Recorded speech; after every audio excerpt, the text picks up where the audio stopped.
It is our mission here to rigorously and ruthlessly train the humanity out of you and make you into something better. We're gonna make doctors out of you. Well, I just believe there's more to being a doctor than memorizing facts about the ventricular I arteries. don't care what you think. I care about my biology test. We're not even going to see a patient until the 3rd year. If you want to become a doctor, we have to learn to treat the patient as well as the disease. That's why we have to dive into people. You have a brilliant mind, and like many brilliant people, you don't necessarily think the rules apply to you. It was so much more convenient thinking of you as an idiot. That little ice that just chipped off? If you want to be a clown, go join the circus. For your own sake, I think you should just lay low for a while. The hospital will cover all of your bills. Any other questions? Patients are opening up to me, Corinne. They're sharing their dreams, their fantasies. They don't concentrate on the pain. I'm warning you, stay out of this hospital. What if a doctor becomes emotionally involved with a patient? What is wrong with that? Patients don't need a friend, they need a doctor. My name is Dr. Phil. I'll be your surgeon. Oh, there you are. You are dismissed Sir. from this school. They can't prevent me from graduating because of a personality clash, can they?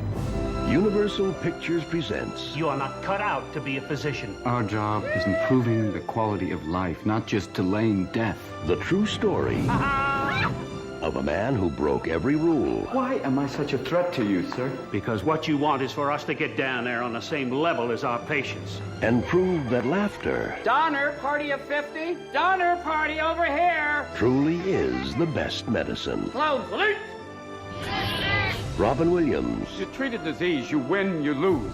You treat a person, I guarantee you'll win, no matter what the outcome. Patch Adams.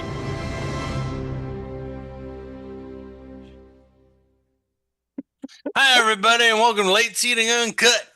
Hi, everybody. My name is Jason, and I'm eating some good old egg pie from France. Oh boy, Mr. Fancy Pants over there with your fancy. Sorry, I have to teeth. eat something because I just took my old man pills, and I don't want to become physically ill while talking about the movies today. Although it is Patch Adams. I was going to say, when we get to the main course, there might be nothing you can do about that. Oh, Patch Adams. A second. Not to spoil what we think of it for anybody. All day, and so now my headphones are out. I can't hear Steve laughing at me. Apparently, he can still hear me talk. And there we go. Now you're back. Oh, you can hear me? I can hear you. There you go. Excellent. So we watched movies, and we're going to talk about them now. Yes, sir. So, Steve, what movies have you seen? Well, the first one that I'm going to talk about is I watched Woman of the Hour.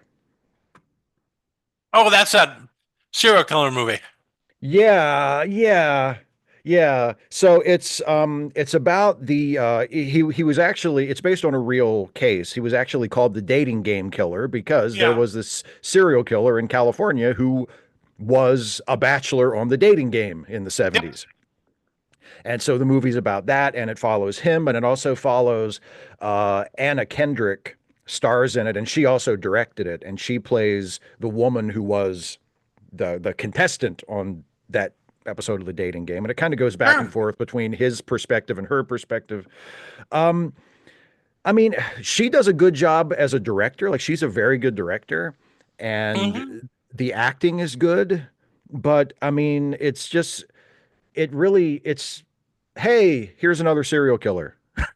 You know, like, it doesn't really distinguish itself. Wait a minute. As like, are you saying that as Americans we're getting tired of serial killers?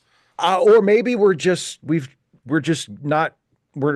need to come up with a better hook than, hey, here's another serial killer. How do we sell serial killers better? I don't know. I mean, it's just, it seems like there's so much, you know, serial killer, true crime stuff out there now.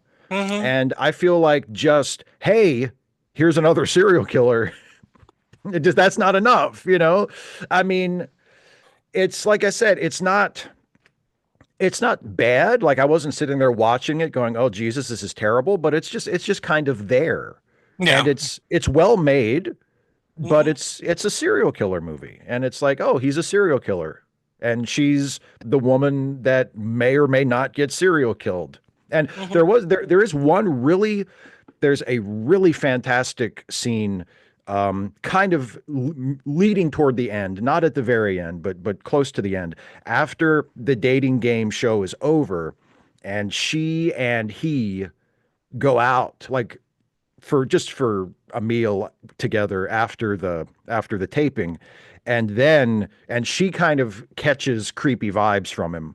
Like she doesn't know that he's a serial killer, but she knows, she eventually gets to a point where she's like, okay, I don't want to hang around this guy anymore, right? Yeah, he's creepy. I don't know why. He's creepy. And so she tells him, okay, you know what? Like after they go back to the parking lot, she basically says, okay, look, I don't think we're going to see each other anymore. And he doesn't take it very well. He gets kind of belligerent with her, but he doesn't like attack her or anything. He just kind of starts getting a little pushy and kind of a little, and we know he's a serial killer. Yeah. So it's like, uh-oh, this is going to get scary, right? And there's a really, really great shot of her walking. It's like a really, really long shot of her walking across the parking lot to get to her car. And he's like not following her, but kind of like walking parallel to her. And it's really good. Like, it's incredibly tense because you don't know what's going to happen. And it has a really taut, like, holy shit, is she going to be okay? Nothing kind of happens because I know nothing happens to this woman in real life. She makes it, she leaves and she's okay. But like in that moment, the filmmaking is good enough to conjure like this really, really, palpable sense of tension. Sure. But beyond that, it's just kind of, like I said, it's like, hey, here's a serial killer. So it's, if you feel like watching another serial killer movie, Woman of the Hour on Netflix. I watched a movie called Predestination, and it's full of a bunch of time travel bullshit. Oh boy. Loops and causalities and all this. Oh, sure. I watched it. It was fine, but it wasn't anything great. It was like traveling back in time and people changing sex. And then it turns out everybody is the same person. And I'm kind of like, okay. And then they have a baby with themselves and they're the baby. And it's like, okay, I'm done. I'm Wow. done. So everybody is everybody. Is that what it is? Okay, got it.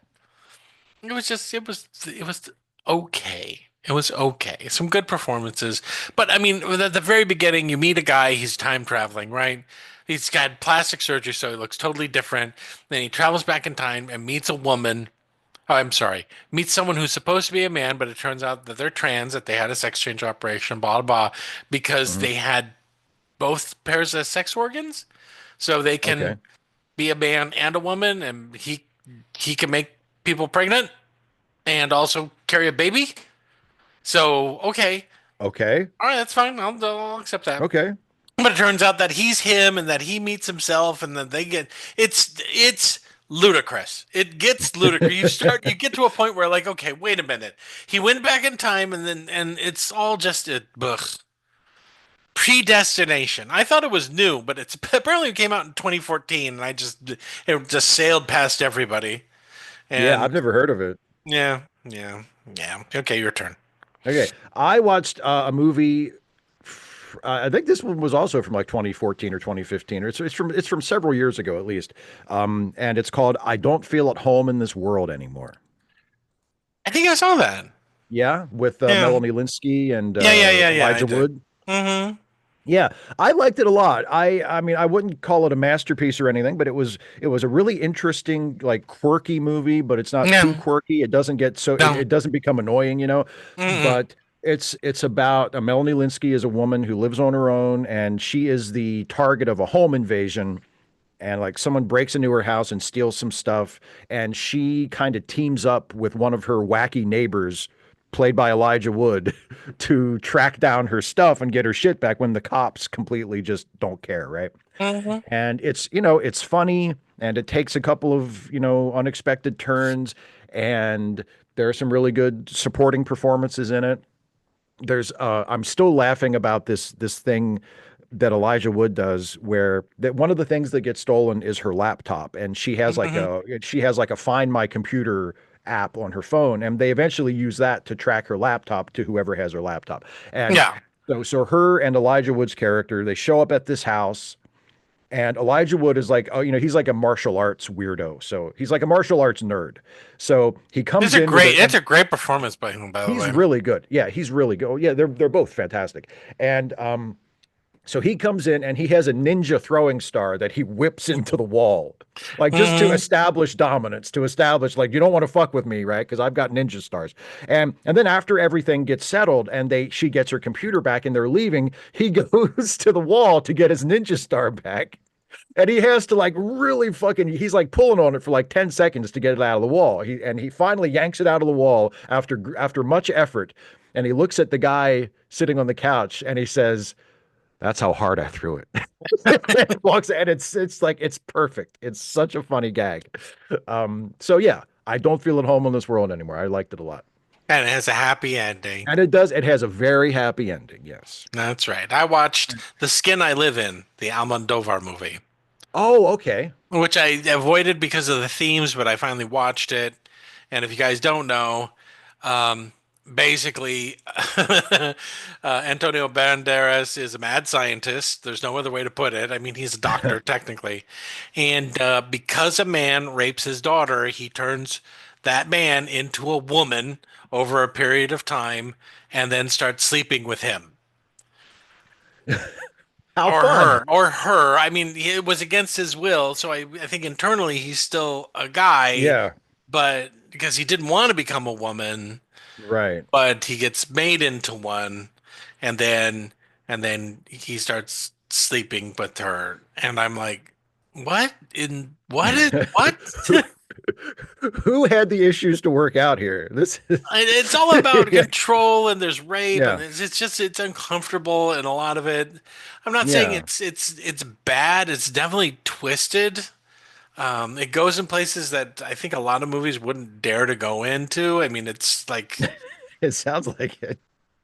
But I was waiting for the horror movie part to start, and then when it finally started, the horror part, which is basically, taking somebody and changing them into a woman as revenge for what he did to his daughter. Okay, I got it. But then falling in love, I don't know if is in love with him, but they're shooting. At least there's that. But if you want some fucked up shit in Spanish, watch The Skin I Live In. Well, you've come to the right place if it's Almodovar. You never know what the fuck is going to happen. He's not very true. Yeah, can't wait to see what this is. All right, Steve, your turn. Oh boy, I watched a movie. I guarantee it's the best movie either one of us watched. God, what is it? I watched Hot Frosty. What the fuck is that? Let me explain what Hot Frosty is. You better, because I don't want that. It's on Netflix. It's new. It's a Christmas movie. It's not a porno about Frosty the Snowman. No, okay. it's like, okay, so someone builds a snowman that's sculpted to look like a sculpted, like in shape, sexy guy. Okay. And then a lady puts a magic scarf on him, and he turns into a real guy. Except he looks like a real guy, but he's still a snowman, so he can't like be in too hot temperatures or anything, or he'll start to feel like he's melting. But he comes to life, and he's Hot Frosty. He's like a hot, sexy guy who is really a snowman. And then they have a romance together, and it's like a Hallmark Christmas movie, but it's about a snowman who came to life.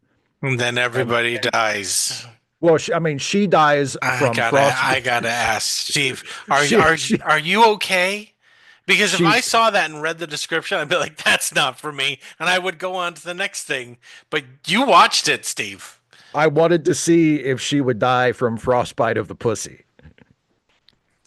I don't think that movie could have that. I mean, spoiler alert, she doesn't.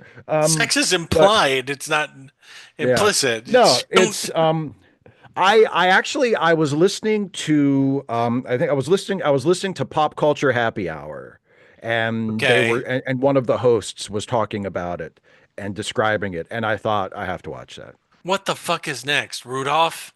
In which a woman makes a wish and a deer turns into a man, but he still has the antlers. But other than that, he's like a sexy man.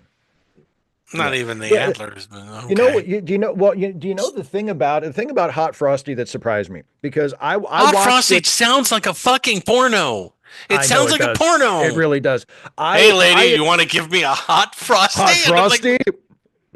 I was expecting to watch it and just to laugh at it, for it to be like a so bad it's good kind of movie. Put an ice cube in your mouth, blow me, and pour hot cocoa on my chest. That's a hot frosty. That's a hot frosty. I just made it up. And yeah, but it actually This is ends patron content we're talking about it. It actually ends up being kind of good. Oh, fuck you. It's fuck actually you. There are there are parts of the movie that are genuinely funny. Not funny because it's bad and I'm laughing at it. Like there are parts of it that are genuinely funny. You know, I think his name is Dustin Milligan. You've lost your mind. Living alone in Maryland has killed your brain. I can't believe there are parts that I... What? No, I'm not. Joe Trulio and Craig Robinson are in it as the town cops. They're really funny. There are some genuinely funny gags in it. I'm not saying that it's like Citizen Kane or anything. I'm not saying I'm not saying that I'm proud. I may never watch it again, but I'm saying I watched it. If you started this review and said I've watched Hot Frosty and it's better than Citizen Kane. It's better than Citizen Kane. I would be conflicted as to whether putting you down out of mercy or sending you to an insane. No, it's a cheesy, dumb movie, but it has moments of genuine inspiration, and it's got such a goofy premise that I mean, I knew I had to watch it. So Hot Frosty on Netflix. So I rewatched The Martian again because I don't remember if we ever talked about The Martian on the show. We may have, I don't know, but I highly recommend it. I love that movie. I don't know why, it's very watchable. And I think it's because despite the super dramatic, guys got to get back to Earth and everyone's pulling for him, and it never loses its sense of humor. That's one of the things I really like about it is the characters are serious, they're concerned, but they're still funny. There are still things that are funny, including up to and about Damon. And then that moment when he's finally rigged up this escape vehicle and he's had to tear things down and he's riding with the parachute on top of it instead of windows because they need to lighten the weight, and he finally hears his friends' voices, and Matt Damon fucking knocks one out of the park because he starts crying because he's finally hearing his friends' voices and they've come to fucking save him. They've come to get him. Yeah. That works. Absolutely. It's a great scene. And it works. It works as well as it does because they picked the right guy. Yeah, they picked the right guy. As much as people make fun of Matt Damon, and as much as people have fun at his expense, Matt Damon is a terrific actor, and he's an instantly likable actor. Like you see Matt Damon in something, and unless he's which playing makes it great when it makes it great when he plays someone evil or someone. Oh yeah. What was the Informant? That's a great movie where he's a bad guy, but he's a good guy, or at least pretending to be a good guy, but he's actually a bad guy. Because you can play with it and cast him against type and it'll work. But I mean, he's such a naturally likable guy. Yeah. And it's the same reason why the Bourne Identity movies work, is because like you're not scared of him. No. Like he's like this unstoppable fighting machine, but you can sympathize with talented Mr. Ripley. Yeah. But that's another word. It's kind of against type because like he's such a naturally likable guy, and then it's like, oh shit, well, oh my god, he just cut Jude Law's face off with that boat oar. Speaking about serial killers, he'd make a great serial killer. Oh yeah. But yeah, I think that was. I remember when I saw The Martian, I thought it was like, oh, they picked the right guy for this. Oh yeah, and I keep watching it, and it's like, okay, Ridley Scott, please stop making alien movies and just make this. Just make good movies that aren't part of a franchise. Fuck. Yeah, exactly. So, and I'm glad there's not a sequel where he goes back into space for some reason. And I also like it. The Plutonian. That at its heart, the main character is someone who saves himself not because he's the strongest. because he's got muscles or whatever. He's a fucking teacher. They remind you that he's a teacher at the very end of the movie. So I like it. Yeah. And the story is told in such a way that he is able to save himself. Like, it's not a story of, well, he just has to survive until they can come get him. It's like, they do come get him, but he has agency. Like, he doesn't survive. The victory isn't, oh, he stayed alive long enough for somebody to come get him. Like, he does things that are meaningful in the story. Like, he's the main character. He's not just the guy waiting around for somebody else to do something. It had astronauts that felt like astronauts. Oh, yeah. It had people at command that felt like people at command and control. That's what was important, is that they were obviously smart, but they were still human beings. It wasn't like, oh, let's get out the nerds, and they got out the nerds. You kind of got in what was the movie? Apollo 13, right? That was they're running out of oxygen. What if they don't scrub? Let's get out the nerds, and the nerds came out. Nerds. They all had pocket protectors and glasses on. We need them to make this, and they're like, okay, fine. We'll teach the square jawed astronauts how to make this. Yeah, because I guess the astronauts are all big dum-dums. The astronaut, they're not jocks. Like, they're smart too. They're college educated. They have degrees. They were required to have advanced degrees before they. No, even they were just going to sit up there. Well, program. I mean, technically, they were going to sit up there and suffocate until NASA came up with a solution to the problem. But yeah, I mean, Jim Lovell didn't think of that shit on his own. Like, they had to tell him how to do it. But it's not like. No, he looked at his gauges and went, "Oh shit! What do we do now?" I know how to throw football good. Me not know how make ship fix. Ship go shaky. Red light come on. Me worried. All right, your turn. Come on. All right. I cleared off an entire afternoon and I watched the most famous filmed version of The Iceman Cometh. Oh my God. Yeah. It's a big one. It's like it's the one from 73 with Lee Marvin as Hickey. And it's over 4 hours long.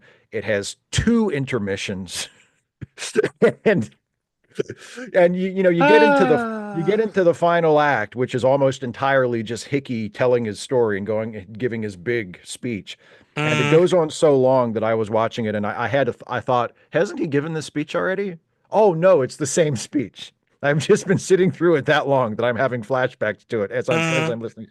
I mean, I've been in this weird sort of phase of wanting to go back and either discover or rediscover like sort of milestones of American theater, because I've loved Death of a Salesman since I read it when I was in high school. So I've always loved that. And then I think it was another case of Dana had read it for her script reading group that she's a part of, and I thought, I've never seen that. It's like a famous thing I've never seen, so I watched it. It's not bad. Like, for as fucking long as it is, it does hold my attention, but I am watching it thinking, does it need to be this long?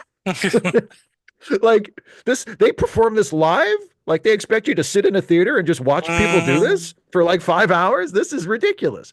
So yeah, it's not, and it's hard to even critique it as a film because it's just a bunch of people talking in a bar.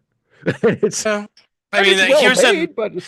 thing. There are certain things that you go to the theater to watch to see someone actually do it, right?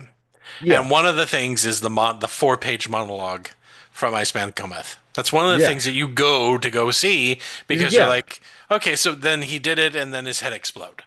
Did his head explode? Like, how do you memorize these? Like, he's talking for like 20 minutes. Like, how do you memorize this? It's amazing. I mean, it's a great feat of acting. Yes, it is. And the cast of this, like I said, Lee Marvin is the lead. He's terrific. Robert Ryan is fantastic in it. It's a really good cast. Little baby Jeff Bridges I know. He's in it. He's so good. Don't get attached. But spoilers for. I'm not saying what happens, but something happens very late in the film. I'm just saying don't get attached. But no, it's really well done and well made. But I mean I am aware as I'm watching it that I'm enjoying it, but also I'm thinking, did we need all of this? No. You know? No. So no, it's like doing the full Nicholas Nickleby. Right? That's fucking 8 hours. That's ridiculous. Damn. All right. So I watched Aquaman, the last whatever. Oh, the second one. The second one, it was fine. It was whatever. It's it's okay. Oh, lights and colors and stuff, and I don't care anymore. I've hit my. It's like I've hit my peak. It's like you can only read comic books for so long. I mean, guys, I want to go do something else. I want to go play outside. I don't want to read comic books all day. I want to go do something else. And my go do something else is watch anything that doesn't have superheroes in it right now. Right. Let me watch something about people that ain't got no fucking superpowers, please. Was the story bad, or I wasn't really paying attention enough to it, because I know what's going to happen. He's going to win in the end, and the spooky monster man is going to lose, and he gets back with his brother, and this isn't like Loki at all. His brother and him. Yeah. Yeah, there's a lot. It's like the first one was like the first one was like Black Panther. The second one was like Thor. Yeah, exactly. And like this is the best that DC has. Wow. Okay. Well, I enjoyed it more than I thought I would, because when I heard the concept for it and then I saw the trailer, it seemed like it was going to be really diving into like the mythology of Atlantis. Sure. And I couldn't give less of a shit about any of that stuff. Like my favorite part of the first Aquaman movie, which I also enjoyed but wasn't like nuts about, was the part at the end, at the beginning, when he like boards the submarine, and it's like, oh, see, this should be Aquaman. His enemies should be like fucking pirates, like modern day high tech pirates. Yeah. And that should be Black Manta, and it should be like an action movie where Aquaman is the guy who lives in the sea and he protects his domain because there's these unscrupulous humans that are up on, doing shit, and he has to fight the high tech modern day pirates. And who gives a shit about the fucking war of Atlantis? And it's like, I don't care. I want him to fight pirates. That part was cool. I kind of felt the same way. I mean, there's an octopus that's a sidekick at one point, and that was kind of funny. At a certain point, I just said, "Fuck it, I don't give a shit. Have it be as stupid and weird as possible. Let's just get it all out, shall we? Let's get it all out. If this is what you guys need to go do to feel whole, fine, and just make the movie." This is technically the last of the Snyderverse. That's true. Yes. Let it go. Let it go. Make your movie. Let's turn the page, please. Please. Speaking of which. Yes. Now that have you seen the last episode of The Penguin? Oh, I loved it. Yeah. So now that the whole show is out, it was this knock knock knock. Oh yeah, he's a villain. Then oh my God! I know you guys have been rooting for him, but he's not only a villain, he's a psycho. So you guys are he's really fucked up. And at the very end, we're gonna remind you who the hero in Gotham is. So you'll be like, yes, Batman, go kill him. Go. I know you have a thing about killing. Just kill Penguin, would you? He's really bad. We just watched this whole series. He turns out to be a really bad dude. He's psychologically, mentally disturbed. He really needs to be taken down now. Oh, it was great. It was great. I liked it so much. Like, I kind of figured they were going to end it like I kind of figured the final shot was going to be what it was with like the bat signal. Sure, I kind of called that, but I was almost hoping they wouldn't do it because like it's so. The thing I loved about it is that it's so self-contained. Like they mentioned Batman at the very beginning in the news broadcast, and then there's the bat signal at the very end. And other than that, like Batman's not even mentioned. It's just And there's no like there, it doesn't do like as much as I like a lot of the Marvel stuff, it doesn't do the MCU thing where they're constantly reminding you of other stuff that's happening and going on. No. It's completely it's its own thing and it's self-contained. But And what it's I love about it is yeah. here you have, he's gone through all of this shit to get to the very top. The very last line is what is it? You're the king of the world or whatever. Yeah. They say that, they pan out. He's in his penthouse. He's got his invalid mother who he's pretending is okay. Yeah. Because she can't say anything anymore, so he's just interpreting him. He has his girlfriend dressed up like his mom. Yeah. And she says, the world is yours. And you pan out. And then you get the little reminder. It ain't yours. There's a little thing you forgot, Pinky, and that's Batman. Yeah. And what's great about it, what I love, he's a genuinely tragic villain. Yes, he is. Because by the time you get to the end, it's undeniable that he's a bastard. Oh, like yeah. By the time you get to the end, it's like there's no getting around it. He's a bad guy. Mm-hmm. But you've been through this whole series with him and you've seen all the complexities to him. Yeah. And you see that, he technically wins in the end. He gets everything he always said he wanted. But you see how completely fucking hollow it is. Mm-hmm. Like his mom is there, but she's a vegetable. And he's got his girlfriend like dressing up as her. And the one guy he trusted, he killed because he loved him. Killed. Yeah. And it's like, so he loses or intentionally destroys like everything around him to get because because here's the tragic part, because he loves Vic. He truly does love and trust Vic. I believe that, yeah. But he doesn't trust that anymore. Yeah. He is so fucked up that he kills the one guy, his ride or die guy. He kills him. Yeah. And then in true fashion, he takes the money out of his wallet to make it look like a fucking mugging, and throws his ID in the water. And he waddles off. And it's a great sort of closing of the loop from the first episode, because in the first episode it kicks off when he murders the Falcone son. Yep. Because he loses control. Mm-hmm. That's like an act. That's like an impulsive act that he has to think his way out of. And when he kills Vic, he's completely in control of that. Like he knows exactly what he's going to do. And, and it's like, oh shit. And it's the thing that he wishes he could do with his mother. Yeah. It's the thing he wishes that, because that's the whole thing. That's what the whole problem at the very last two episodes is, that they've kidnapped his mom. Right. And he recognizes that his mother is his weakness. But I don't think he has it in him to kill his mother. He's so desperate for her attention and approval and all this other shit, he killed his own fucking brothers to get it. Yeah. Yeah. And he's in a situation now where like it's the most acceptable to kill his mom now than it ever, you know what I mean? Because of the condition she's in. Like the doctor the doctors basically said, look, I mean, we might as well pull the plug on her. Like she's not there anymore. You better hope Batman doesn't find out of this shit about him, or he's got a definite end to throw him off kilter. Yeah.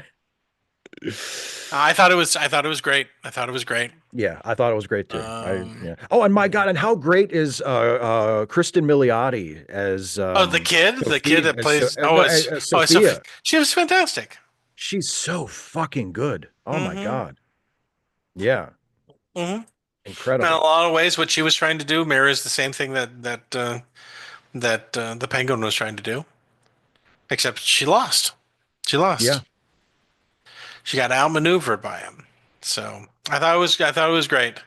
I would like it to see if they would do it with other villainous characters, if they could, but it might start feeling like something on repeat at that point, unless they change it dramatically, right? I mean, but yeah, as like, I know we talked about it after we had both watched the first episode, and I mean, it's they keep, for whatever reason, and it seems like Batman is the character they do this with. They constantly find these ways of doing Batman shows without Batman. Yeah. And this is by far the best one of those they've ever done.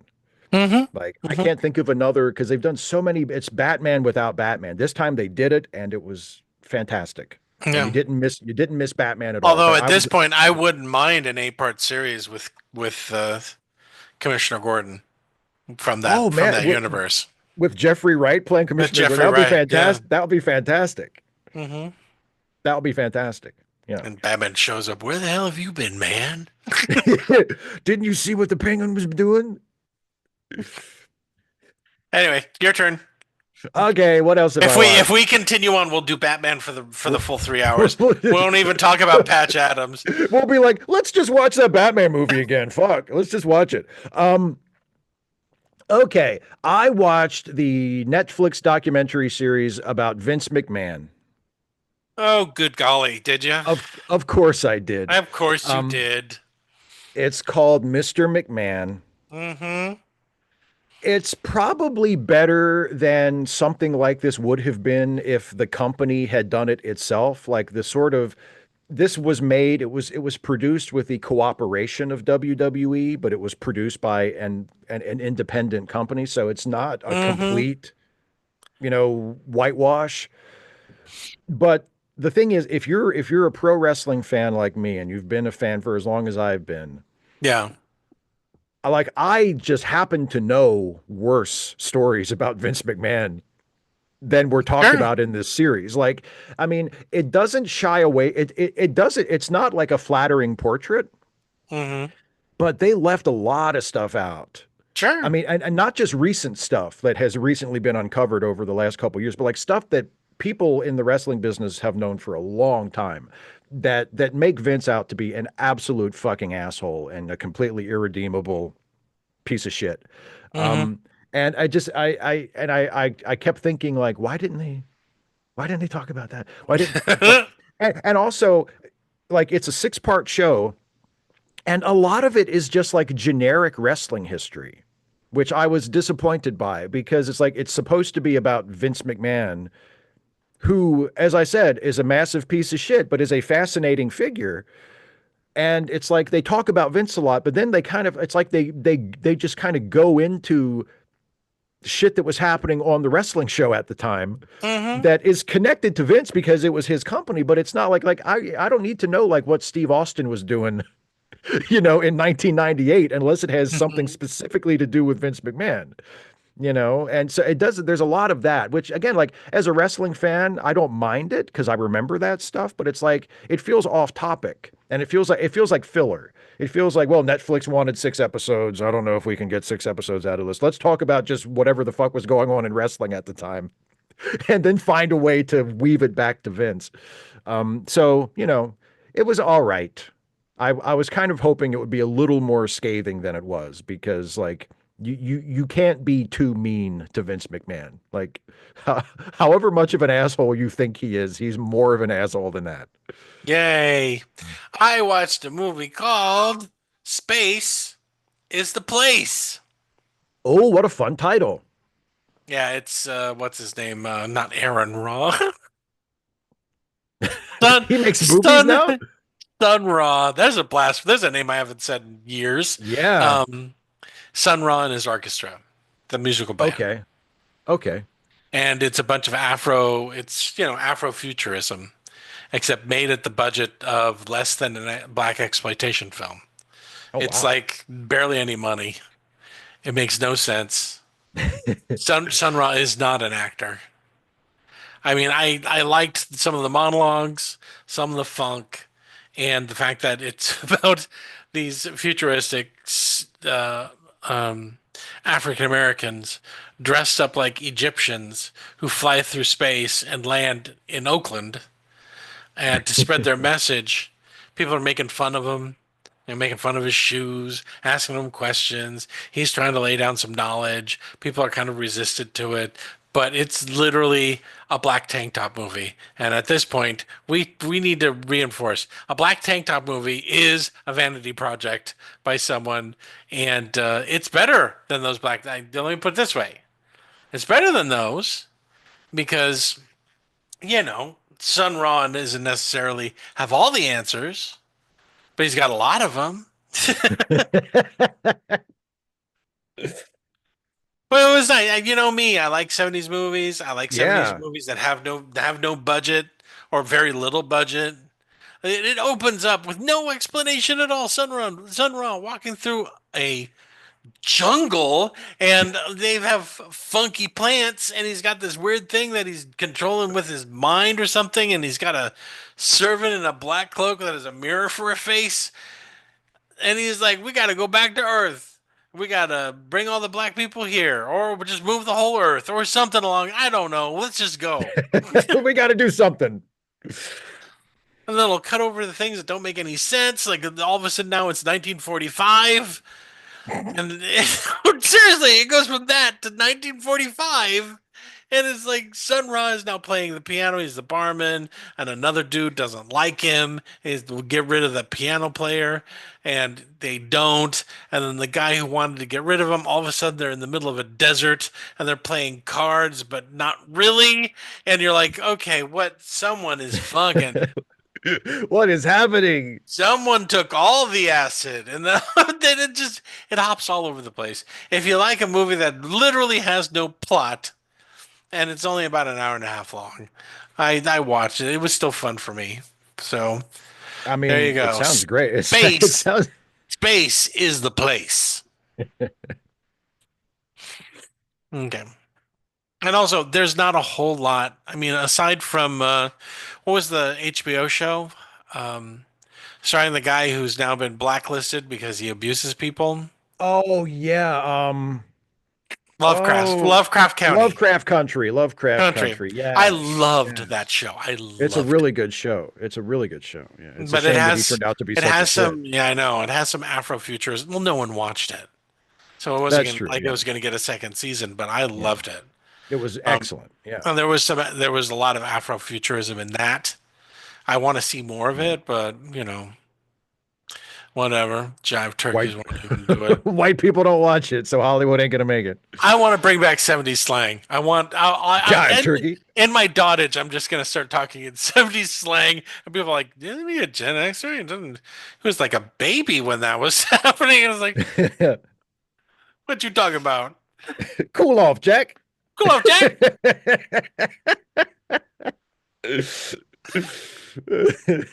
It's time for your applesauce, Mr. Harding. What's up, Mama?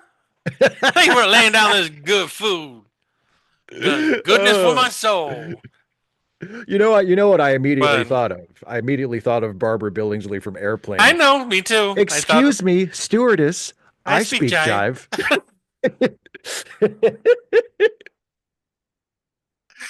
All right, your turn. Okay, I got one more. Okay. I watched Dracula's Ex-Girlfriend. So, where are you finding these movies? This is on Nebula. Okay, I don't get that. For people, yeah, well, for people who don't know, Nebula is a streaming service that's a lot of bigger YouTubers put material stuff on there. you, but yeah.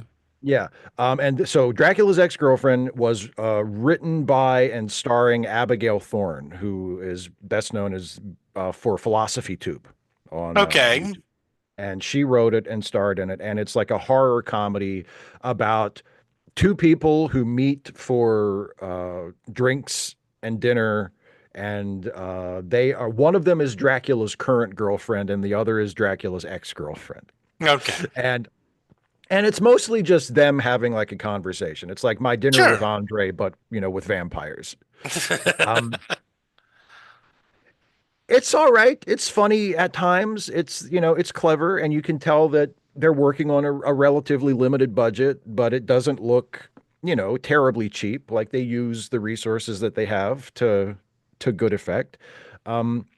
It feels very writery, like you can tell that the main creative force behind it was the writer, because in terms of like the actual visual filmmaking, it's just kind of competent. But it's very writery. There's lots of big speeches, there's lots of dialogue back and forth and lots of, very clever exchanges. And it's not bad. And I say this as someone who, I fancy myself a writer, but like you can tell when it's like, you can tell when the writer got to do whatever they wanted. You know what I mean? It's like, this was a writer's project, wasn't it? You need to take yourself out of it. You need to have someone else read it and say, this is you. This is exactly.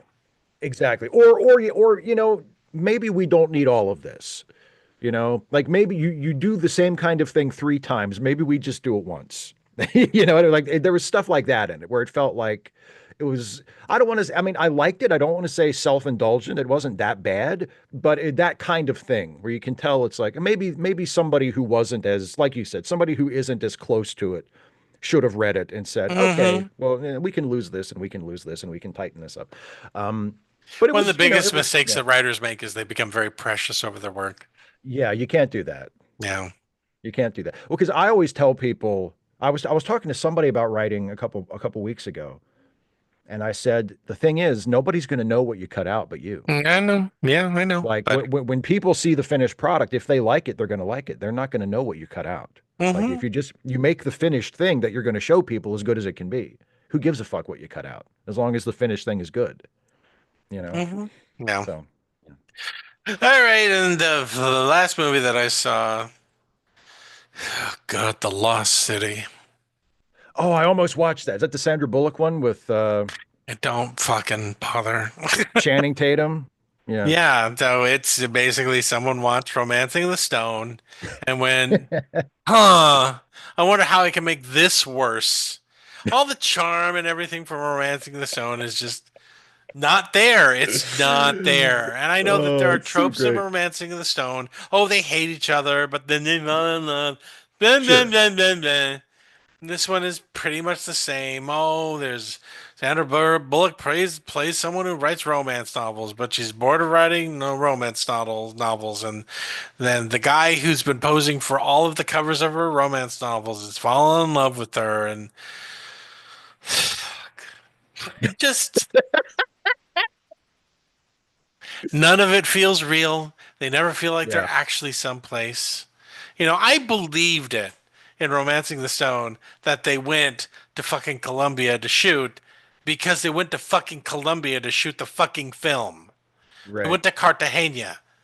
They weren't going to fake it. They just went and they did it. And you're kind of like, wow, they went on look at this one. It just feels like, wow, that. What if that's a green screen? What if that's a Yeah. green screen? That's got to be a green screen. Why is Harry Potter in this? Why is he a bad guy? Why is Harry Potter in this? Why is he spending so much money? Is it funny that he bought all the cheese for the beginning? I'm not explaining that. Fuck it. Harry Potter bought all the cheese. That's what I'm gonna say. There's my review. It sucks, and Harry Potter bought all the cheese. So if you want to know why it sucks, that's why. That, and I think they did some digital work or something to Sandra Bullock's face because she's not nearly as expressive as she usually is. It's kind of like, okay, we got to Botox her whole body in order for her to look young enough to date Channing Tatum. So, no. No. Fuck it, no. Do you have anything else? That's all I got, buddy. God damn it, now we have to do the fucking movie. We need to just do it. We need to just rip the Band-Aid off, you know? Okay. It'll be healing. So, It'll be now we've both watched it. It'll be healing to talk about it. it will not be healing. Not with that attitude. All right, you be the goofy doctor Oh boy. Okay. who just got all of his training from the fucking Gesundheit Institute or whatever, Perfect. and I'll be the dying patient. Oh, perfect. Okay. Because that's what this fucking movie is. Okay. All right. Okay. Oh, hello there, Mr. Harding. Hi, how are you? Hey, hi. How are you? How are you? So I'm in the hospital. I've got stage yeah. 4 cancer of everything. What do you want? Well, I just thought you'd like to check out this red nose on my face. Look at me. I'm a clown. I'm here to make you laugh. It's the healing power of laughter. I hate clowns. It hurts to laugh. Okay. All right. I'll take the nose. Hey, It how really about hurts to laugh. The doctor said, don't do it or you'll hasten your death. I can do a tap dance with some bedpans on my feet. You want me to do that? Please, that's gross. They're both full. What are you doing? Oh my God. I should have looked at those first. Oh, God. Can you be the kind of doctor that puts someone out of their misery? I'm not that kind of doctor. We're done. I fucking hate this movie. I'm not licensed to prescribe medicine. Oh, I hate this movie so much. The movie made me hate the real dude. So we're in the exact same boat. Absolutely. Filthy hippie. Anyway, you ready? Yes. All right. Let's go. 3, 2, 1. Hi, everybody, and welcome to Late Seating. I guess. My name is Jason Harding. And I'm Steve Shives. Let's try to summon the will to live long enough to review this movie. I don't even have the will to say the next sentence. And on this show, we take a classic movie and see if it lives up to its reputation to being incredibly good or incredibly bad. And this time around, yeah, it did. Oh boy, did it live up to its reputation. The movie that we reviewed was the insipid, so fucking sweet, you get instant diabetes even just watching the opening title. Patch Adams. Ugh. Steve, do you have any trivia for Patch Adams? Patch Adams, or as I like to think of it, out of pure spite, Hunter Adams. Yeah, his name's Hunter Adams. Fuck him. Fuck you. I'm not usually. I don't usually support dead naming people, but this one time, just this one time, I think it's okay. Mm-hmm. Yeah, I have some trivia about Patch Adams. So believe it or not, there is a real Patch Adams. I don't want to pretend that he exists while I exist. I know. But if it makes you feel any better, apparently the real Patch Adams doesn't really like this movie. I know he doesn't. He has expressed mostly negative opinions about the film since it was made, and specifically its portrayal of him. And he once criticized Robin Williams for not donating any of his pay for the film to. How much did he make? Apparently, he was paid like $20 million. $20 fucking million. That's right. And the real Patch Adams was like, you couldn't have donated any of it to my nonprofit hospital that I'm trying to build. And Robin Williams was like, no. But at other times, the real Patch Adams spoke warmly of Robin Williams and said that, that despite Robin Williams not donating to his hospital, that he liked him and thought he was a very kind and funny and generous person. My favorite story. You mean once Robin Williams was dead? Once it became public relations suicide to say anything bad about him. My favorite story about the real Patch Adams related to the movie is one of the other people, other than you and me, who hated this movie was our friend Roger Ebert. And he wrote a really negative review of the movie. What? And then I know. And then after he wrote his review, he was at a party where the real Patch Adams killed himself. He intentionally gave himself cancer of the jaw. He said, "I deserve this. I'm gonna read this. I'm gonna reread this radio." So my headphones have gone out again. I can't hear a word you're saying. I can't. I'm just gonna talk over you, buddy boy. How do you like that? Can you hear me now? My reset, everybody. Isn't this fantastic? I'm still being recorded, but I can't hear a fucking thing. All right, now say something. Can you hear me now? Okay, great. There we go. Hey, he's back. Hooray!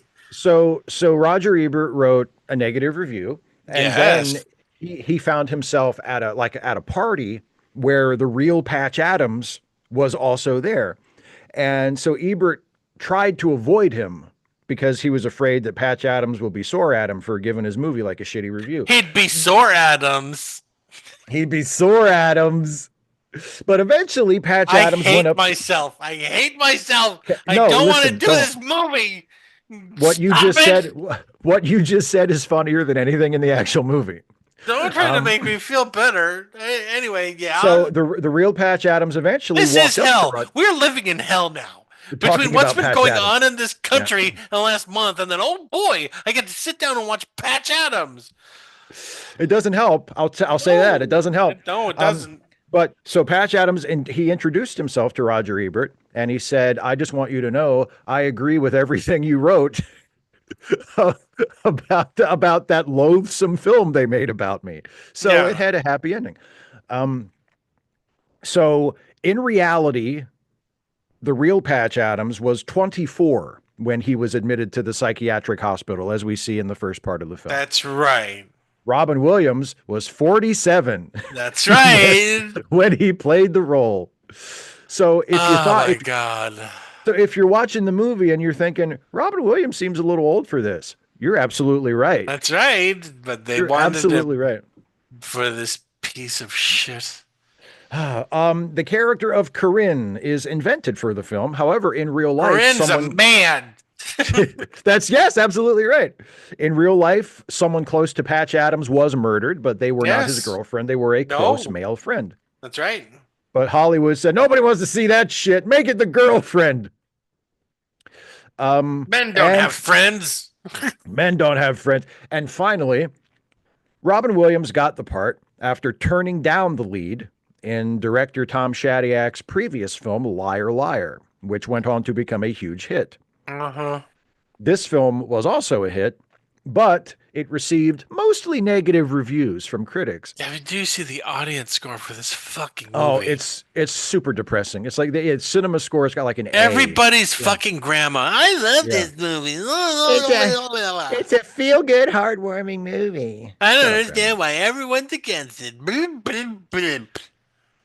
Gene Siskel chose it as the worst film of the year. Yeah. And the following year, Gene Siskel died. So it was the last worst film of the year he ever picked. And it's probably a coincidence. But maybe not. So, but Robin Williams killed him? I don't think Robin Williams killed him. The movie killed him. He lost his will to live after seeing Robin Williams had 20 million reasons to make this movie. That's it. Oh, yeah. Oh, yeah. Anyway, that's all my trivia for Patch Adams. Let's talk about who made it, and it's going to become very clear to you why this movie is the way it is. Yes. Directed by Tom Shadyack. And you know him from such movies as Ace Ventura, Pet Detective, The Nutty Professor, and Bruce Almighty. And he decided, yeah, I'm the right person to make a drama about a man who works with terminally ill people. I'll do that great, yo ho ho. He didn't kill yourself. I don't care anymore.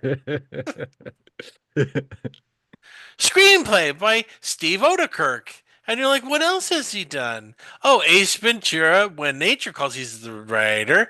And also Nutty Professor. And also Cowboys and Aliens. And also, you know, all those thumb parodies that popped up. Remember, where they're all thumbs? That's him, everybody. He did those. He wrote this drama involving sick people, both mentally and physically. Yippee-doo! Wonder why everyone has a problem with the writing. Based on Gesundheit, Good Health is a Laughing Matter by Patch Adams and Maureen Mylander. No. It's not. No. You stop it.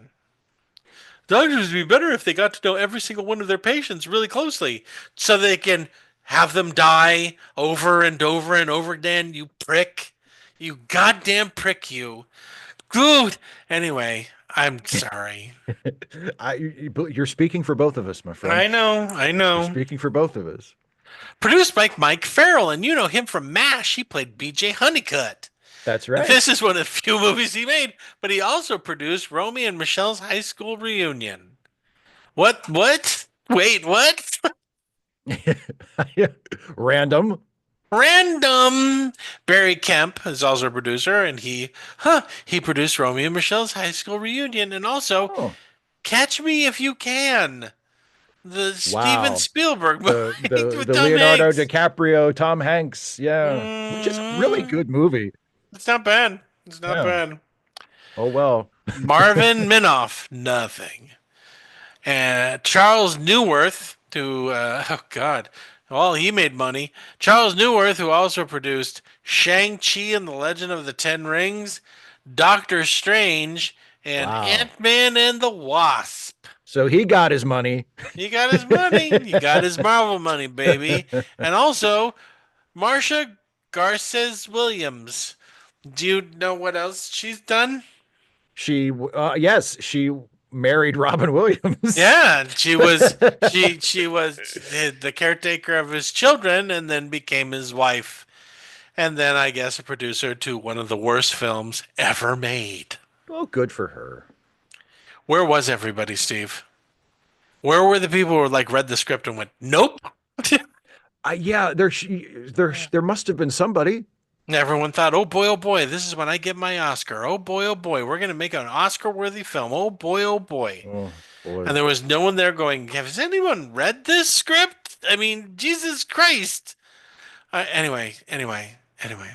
Robin Williams is Patch Adams. Do I need to tell you what else he's done? Okay, well, how about the string of films that didn't do well? I mean, like, what?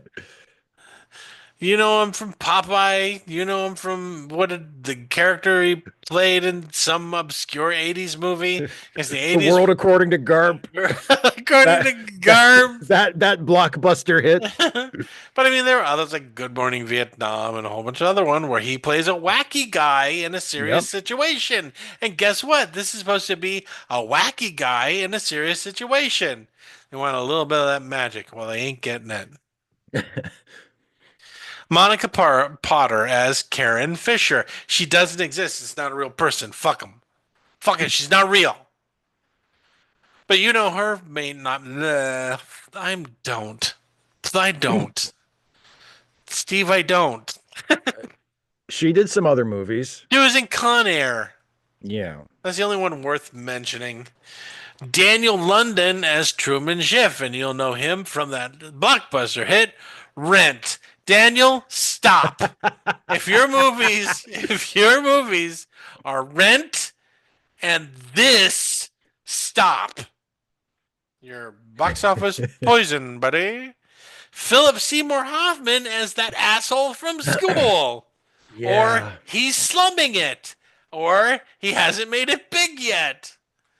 But he plays Mitch Roman, and you know him. Do I have to? Big Lebowski, Magnolia, Boogie Nights.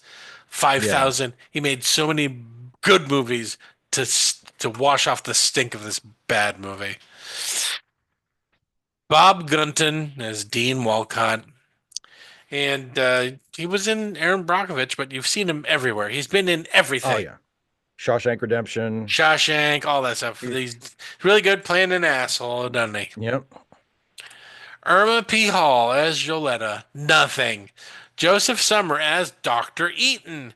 And he's another one of those character actors that's been around forever in everything. But you might remember him in Dirty Harry or Close Encounters of the Third Kind. He was in that. Wasn't that great? Yay. Can we just watch that again? Can we watch that, please? Would have been nice. Peter Coyote as Bill Davis. And you remember him as Keys from E.T. the Extraterrestrial. Yep. Michael Jeter. Oh, I really like him. I really do. He's so good. Yeah, he's great in everything. But he's usually playing crazy person. Have you noticed that? Yeah, and he's played other crazy people in other Robin Williams movies. That's right. He has a very specific niche. Like the crazy person he played in The Fisher King, or the crazy person he played in The Green Mile. The only movie where he isn't playing a crazy person is Guy Who Gets Eaten in Jurassic Park 3. Wait, does he get eaten or does he get hit by the plane? I can't remember. I can't remember. He gets eaten. No, he gets eaten. Remember, they the Velociraptors injure him. Oh, so yes. Okay.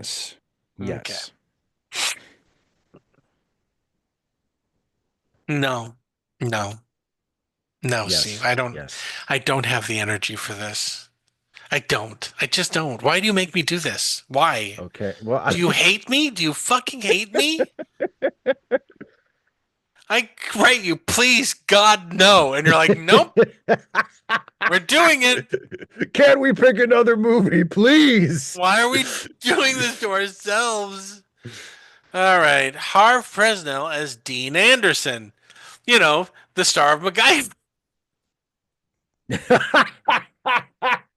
Almost. Almost. But I was gonna do the MacGyver reference this time.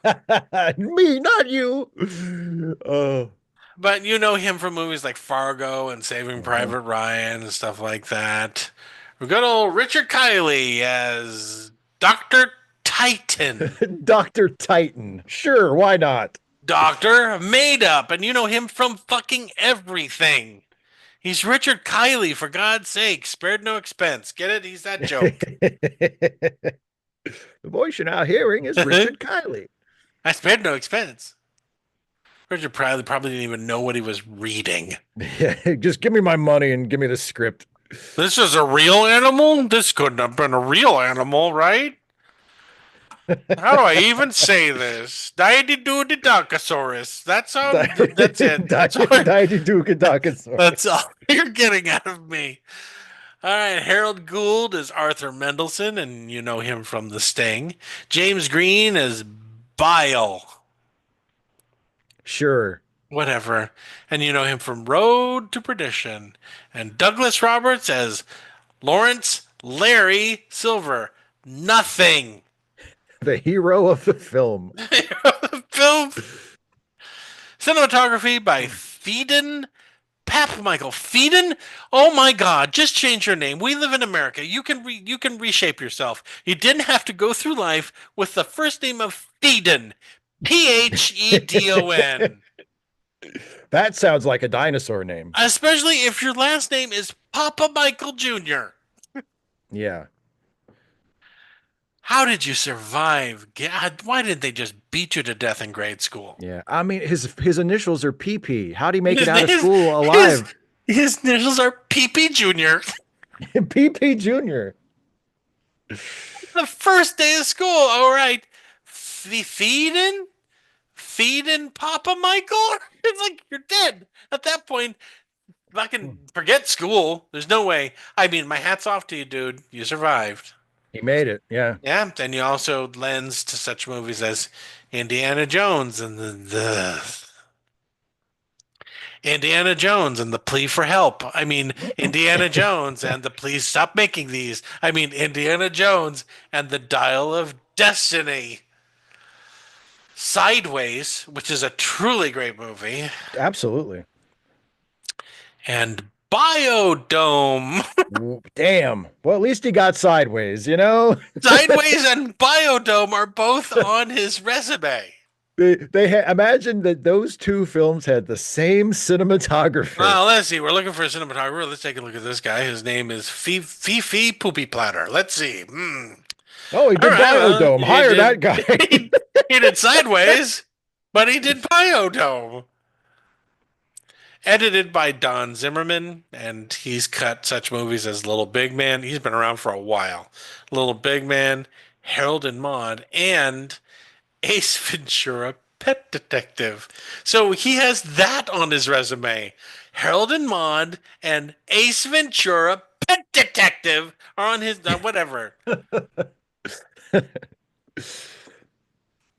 So this is literally the people who made Ace Ventura Pet Detective decided, you know what we can do? A drama. That's what we can do. What could go wrong? Music. And Mark Shaman is by Mark Shaman, and you should fucking be ashamed of yourself. Yeah.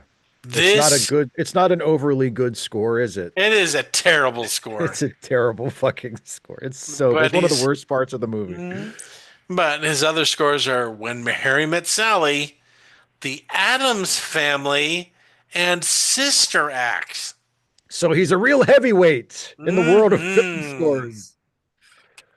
Production companies Blue Wolf, Bungalow 78, and Farrell/Meinhof Productions. Distributed by Universal Pictures. So I guess this qualifies as a Universal monster movie. Patch Adams is up there with the rest of the Universal monsters. Oh, please give me Patch Adams versus the Wolf. Yeah, imagine that they finally make it where all of them are in one movie. And like guys like the werewolf, the Dracula shows up, Frankenstein, a mummy, but he doesn't start screaming until Patch Adams waddles in with with clown shoes clown and nose. a fucking nose. Distributed. I did that. Release date, December 25th, 1998. Oh, they opened it on Christmas. Hey, kids, stop playing with your toys. Stop it. Put them down. Put them the fuck down. Daddy's going to hit you soon. Put the fucking toys down and get dressed. We're going out to go see Patch Adams. You were on the naughty list this year. How many children killed their parents because they were dragged to the movie theater on Christmas Day? Can you imagine a worse Christmas present than taking your family to see this movie on Christmas Day? Well, apparently it worked great. They have 78% for the audience score on Rotten Tomatoes, so enough people went there and went, manipulate me, movie. Pour that maple syrup directly into my eyes. And here's the proof. Budget, $90 million, adjusted for inflation. I can't believe this. What in this movie cost this much? I mean, 174, adjusted for inflation, $174.2 million. What cost that much? Aside from Robin Williams, who's like a quarter of the budget. Robin Williams, and I'd like to think that Richard Kiley demanded, bent him over a log and said, "Sure, I'll do one scene, but you're going to make it worth my while, motherfucker." Nope. I don't know. Nope. Box office, $202.3 million, adjusted for inflation, $391.7 million. It worked on enough people, but not the critics and not us. Not us. Can we just jump to the stuff we want to recommend to people? Can we just do that? Patch Adams sucks, everybody. It's bad. But we need to talk about it. We need to talk about the things that happen in it. It makes me glad Robin Williams is dead. Jesus. Because at least he's at peace. At least he doesn't have to live with having made Patch Adams anymore. He was fine. He had 20 million reasons to be perfectly fine. Oh, I'm sure he was, yeah. And it's not like it's the first bad movie the dude ever made. I mean, he made a lot of them. He made it. He was a brilliant performer, but he made more than his share of fucking dog shit in his career. Yeah. All right, Steve, I'm going to sleep now. Good night. I don't want to go. And let's me and you check into the non-existent hospital, because that was the agreement, that they would make this movie and that the Gesundheit Institute would get enough money to make their hospital. They didn't. Didn't happen. They never have. The hospital's never been built. It does not exist. Thank God. It would be called the place you go to watch people die. Because there's literally in this movie, in the final monologue where everyone slow claps at the end. Yeah. One of the people say, "What if your patients die?" And a doctor says, "What's wrong about death?" Yeah. Fuck it. If I was in his care, I'd like, get me the fuck out of here. And not only that, if let's say you're a rich person and you're looking for something to donate to, after watching this movie, would you give this guy money to build a hospital? No, I wouldn't. Like, it doesn't make any sense. Like, I bet, let me fund this guy's work. He seems like a great fucking doctor. All right, Steve, let's me and you check into the hospital. Okay. We're not going to get any treatment. We're going to have some jackwad walk around in bedpans and then leave. I treated you. Your life is better. You're welcome. And let's just quietly pass away. If we're lucky. In the world of Patch Adams, Steve, please, in the name of God, take it away, Steve. Take it. Oh boy, take it away, Steve. Here we go. Sometimes the only way out is through, my friend. Turn it off. Oh God, he lives rent free in my brain when I watch a bad movie. He says George C. Scott lives rent free in my brain because that's what I'm hearing. Turn it off. But what would happen is he says turn it off, and then they put Patch Adams on, and he goes, "Fuck, turn it back on, turn it back on." Okay, so we start with sad Robin Williams on a bus. Talking to us sad because he's Yeah. sad. He's given a monologue, a voiceover Mm. narration where he quotes Dante and he gives us the dictionary definition of the word home. So you know right away that you're going to be watching a bad movie. Whenever movies have Like, to explain to you the common interpretations of a word, it yeah. speaks highly of the number one of the writer who needs to explain that to, and number two, that the main character thinks this way. That he needs Yes. to explain simple concepts to the simpletons Yeah. shoveling popcorn in your fucking mouth because you just got done voting for the worst person ever for president, and now you're going to thumbs up this fucking piece of shit movie. Let's treat ourselves to some Patch Adams. What do you say? So Patch Adams, he's on the bus and he's sad and he's having a rough time. Good. And also he's not Patch Adams yet. We haven't gotten his origin story. No, he's yet. Hunter Adams. He's Hunter Adams, an infinitely better name that he rejects for no good reason. But anyway, so he's having a bad time and he checks himself in to a psychiatric hospital. That's right. Because he's suicidal and he wants help. So good for him. Except it's the 60s, so psychiatric hospitals don't actually. They don't immediately attach the jumper cables to his nuts and say, "No, this is for the best." You checked yourself in. We can do whatever we want. Oh, that didn't work. They check him into the hospital. Sure. He meets his roommate, which is the guy played by Michael Jeter, and he's crazy and he never jumps out of it. He never leaves his bed because he's convinced that squirrels are in the room and the squirrels are going to get him. That's right. The squirrels are going to get him. But he also meets the apparently brilliant super guy, whatever his name is, some old man. The old guy who holds up 4 fingers. Yeah. How many fingers am I holding up? And he says 4. And he goes, "Nobody gets it." And he walks away.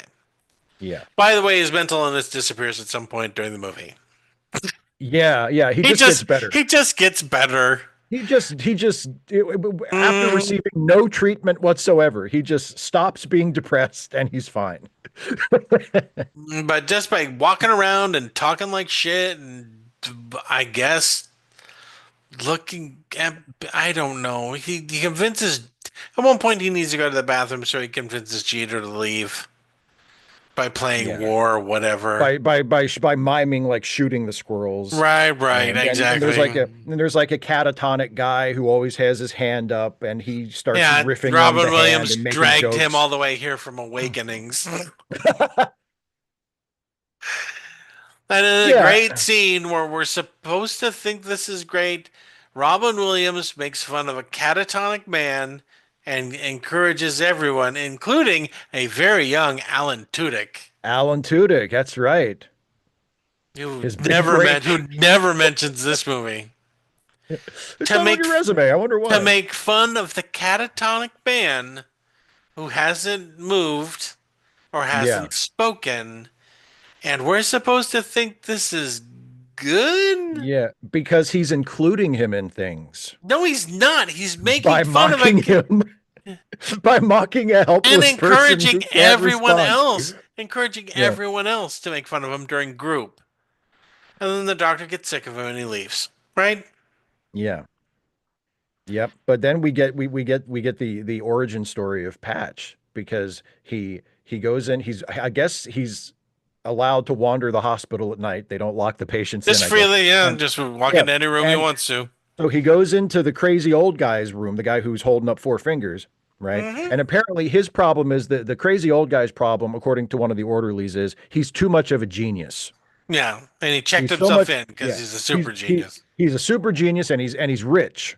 That's important for later. So he's rich. Oh yeah, he's astoundingly wealthy. Yeah, and he's so smart that it drove him crazy. So he's in his room doing some math on a page, and Patch Adams comes in and says, "Tell me what the 4 fingers thing is." And the old man says, "Fuck you."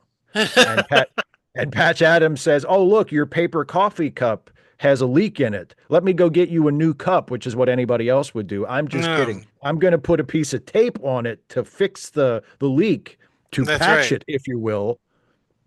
And the old man is unreasonably impressed by this. He's like, "You fixed my cup." How did you do that? What magic did you What use? You fucking cup wizard. Oh my god. Why didn't you just get me a new cup? It's a paper cup. You don't need to tape those. They're disposable. But anyway, so he teaches him what the secret of the four fingers is. And it's you don't look at the four fingers, man. You look beyond the fingers. You don't That's when right. you're solving a problem, you don't look at the problem, you moron. The world is a magic eye photo, so don't look at it Exactly. realistically. So the solution is you don't look at the four fingers, you look beyond the four fingers, and then in your vision, because it's out of focus, it looks like eight fingers. So that's the solution. Makes no sense whatsoever. And it does, and even though they pretend that it comes into play at some point in the movie, it doesn't. It It means doesn't. nothing. It's Nope. stupid and meaningless. But Mm-hmm. but that's how that's how he gets his nickname, because the old man says, "I'm going to call you Patch from now on." And for some reason, Robin Williams is like, "I love that. I'm going to insist that Yay. everybody call me that from Now now that on." I'm all better, Yeah, I the helped no- one person. Now I'm the- all better. I want to help people, so I'm checking out and I'm going to go to medical school. And that's what he does. With 2 his- years later. His money from somewhere. Yeah, what the fuck? How's he paying his tuition? How's he getting into medical Who school? gives a shit? It doesn't He's like, matter. "Whoa." It doesn't matter. So we jump ahead 2 years. We get a little title that says 2 years later, and he's enrolled in medical school. Now he's an almost 50-year-old first year medical student. Yep. And they meet the doctor, Dean what's his fuck, and he's like, "We're gonna turn you into doctors. The first thing, and you guys are gonna do it." And sure, And you're not supposed to have compassion, because doctors don't have compassion. That's for right. people. This isn't the movie. No doctor has ever fucking said the words that are coming out of my fucking mouth because they just wouldn't do it. Remember, doctors aren't supposed to care about people. That is what we are explicitly training you to do. And meanwhile, he's hooked up with Blanky Beanpole, whatever his name is. I can't remember.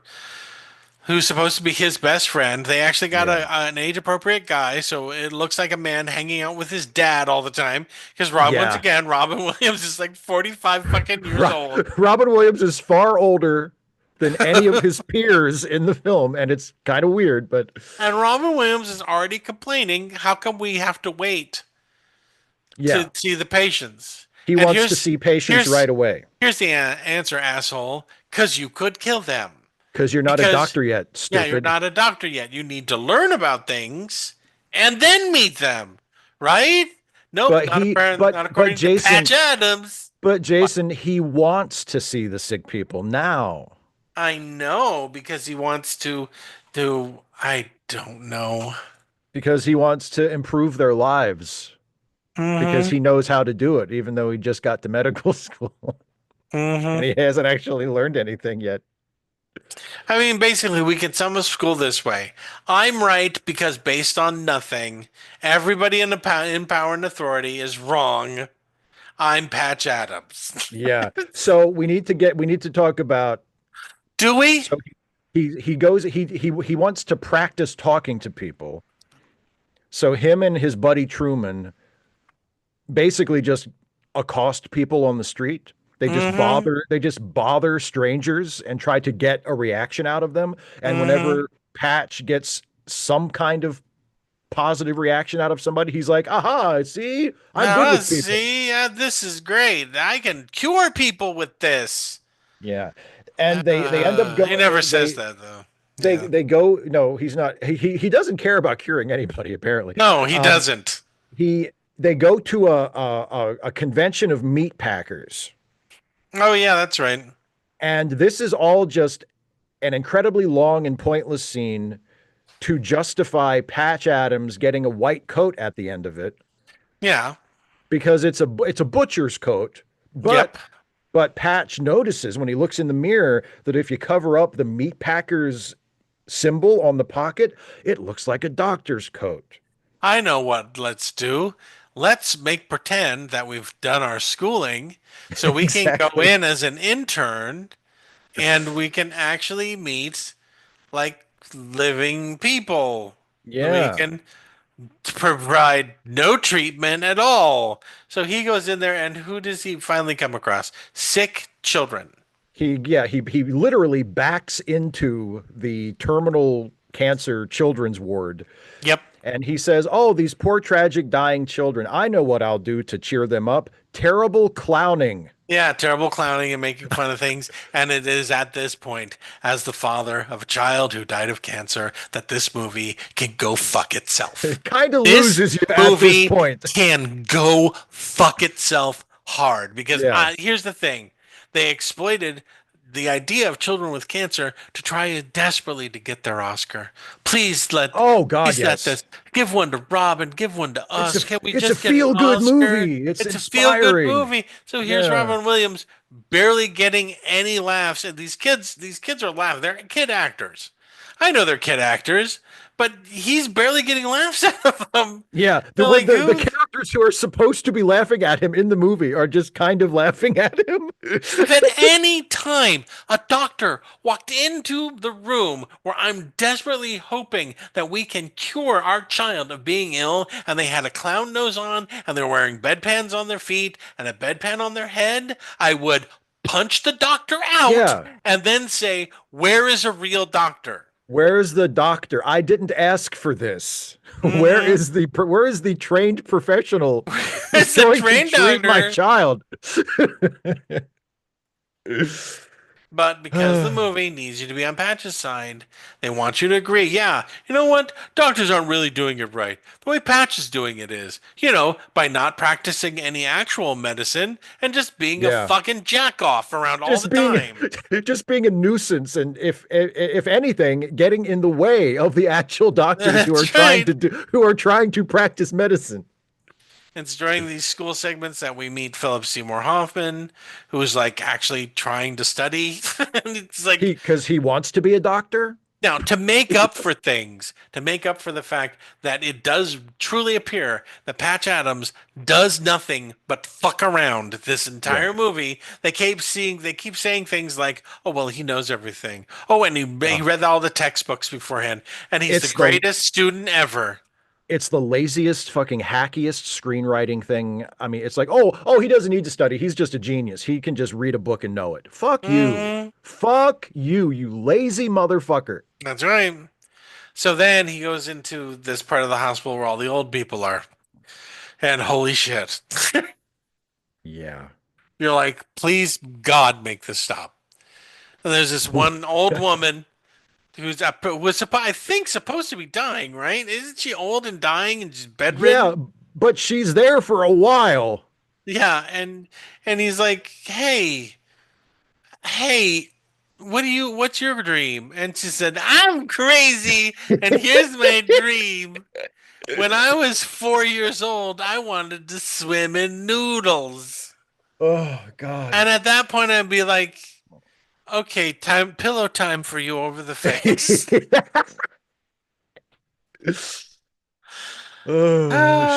She wants to be in a swimming pool filled with spaghetti noodles. Is her Meanwhile, wish. There's this woman who is like, "I'm one of 8 women in this current class, and I'm young enough to be your daughter." Yeah, that's the other thing.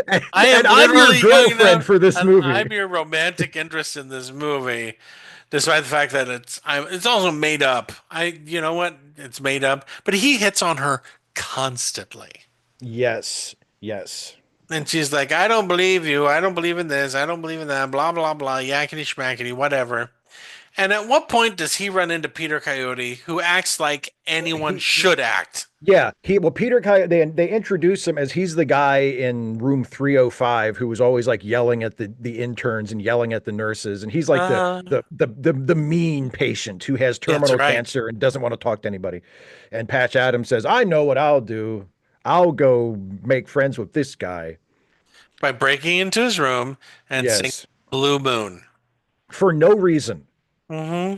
He just starts singing a random song while he starts massaging the guy's feet. I'd be like, "Excuse me, who the fuck are you, and why the fuck are you touching me? Why are you touching me? You're not one of my doctors. You're not one of my doctors. You're not examining me. Weirdo stranger. Yeah. Why are you in my room? Take your fucking hands off me. Get the fuck out of here. If I want to be a prick in my final days as I die of cancer, that's my goddamn right. I'm entitled to it. Fuck you. I'm in constant pain. I'm going to be dead soon. Leave me the fuck alone. And the thing that's worse about that is that whenever Patch Adams goes questioned about his methods, he gets this serious look on his face, and then he says something fucking insipid that is like, why can't we treat these people? You know, he gets very, very serious to let the audience know that what he's saying is sage advice about getting better. Can't we treat them as people? Blah, blah, blah. Why? Do you know why? Because why? Because he's the one who invented being nice to sick people. I guess so. Before he came along, doctors didn't know that you could be nice. Doctors would come in and actually make you worse by hitting you. Nobody was ever nice to sick people before Patch Adams thought of it. You came in and the doctor came in and started punching you in the bed. And that's why all the doctors he talks to about it react the way they do. And he says, we should be nice to the sick people. And they're all like, oh, that's insane. How dare you? We're not nice to the sick people. So then the dean announces something. I can't remember what it is. Oh, the gynecology conference. Yeah, there's going to be a gynecology conference, and I'm going to put what's his name, and I'm going to put Patch Adams in charge of it. What does Patch Adams do? Well, using his magic powers, yes, he creates 2 gigantic paper mache legs in stirrups. Right. And he puts them on either side of the door leading into the building where the conference is going to be. So it looks like you're walking into the vagina of a giant woman who is there for like a pelvic exam as you walk. And of course, the dean, who apparently has done no checking up on Patch Adams at all throughout this entire process, walks up to the building, sees these gigantic legs for the very first time ever with the group of gynecologists behind him. And he's like, oh, Adams. Yeah, so he's running. Now, there's another dean. Yeah. That I guess supports him. That I guess is like... Who's never mentioned until they need him to reinstate until he shows Patch. Up and he says, stay out of the way of the other dean. You'll be fine. Something. Yeah. Just behave yourself. And he tells him explicitly, because the other dean, the mean, bad dean, the Bob Gunton dean, he kicked him out. He said, pack your shit. And then Robin Williams went to the Harv Presnell, to the super dean, and said, please, can I stay? And the super dean said, yes, you can stay, but just don't piss off the mean dean anymore. And also stop going to the hospital to see the patients. Because you're not allowed to do that yet. You're not a fucking doctor. You're not allowed to do that. And Patch Adams, having been granted this amazing reprieve, completely ignores what the super dean told him to do and just goes right back to going to the hospital and talking to the patients. Even worse, after a heart-to-heart with his daughter girlfriend, they go to a diner and he puts a pair of Groucho Marx. Yes. This is the most convoluted bullshit it's the dumbest I have ever thing seen. It's the dumbest eureka, because we're at that point in the movie, in the biopic, where he has his eureka moment. Yep. And his eureka moment is dressing up a napkin dispenser with Groucho Marx glasses on it and a little top hat. And he says, look at this. And she goes, I don't know what I'm looking at. You're insane. Fucking lunatic. And he says, look beyond it. And it's like, what are you talking about? Then he try to pretend you're a normal person and talk to me like that. This is one of those movies where the main character starts saying something important that everyone starts listening to him. Yes. And it's like, please fucking Christ. Please make this movie stop at this point. Please. But he runs off with the napkin. He says, can I take this? And the waiter's like, sure. Yeah, because I need it. I won't be able to remember Groucho glasses on a napkin holder. I need to have it in front of me. And then what happens? Stuff and shit and blah and blah. Well, yeah, he tells his girlfriend about how he wants to open their own hospital. Keep in mind, he's still a first-year medical student. Yeah, or second year. I don't know. So I guess second year by now. It's hard to tell how much fucking time passes. And he takes her out to this patch of land in fucking West Virginia. In West Virginia. And he says, "What about that?" And he points up to a house, a dilapidated house, and he says, "Well, how are you paying for this?" And he says, "Shut your filthy mouth. Shut up, my crazy rich friend from the mental hospital just so happens to own this. You do not matter. You made up person, you. You're not here to question me." But lo and behold, this fucking place out in the middle of goddamn nowhere. It's fucking Evil Dead shack. A second, I got so upset I got typeword. Is like super popular. They cut to and they cut to like, oh, they're fixing up the house to make the fucking hippie whatever it is. The hippie hospital. By the way, how come he doesn't look like Patch Adams actually looks like in real life?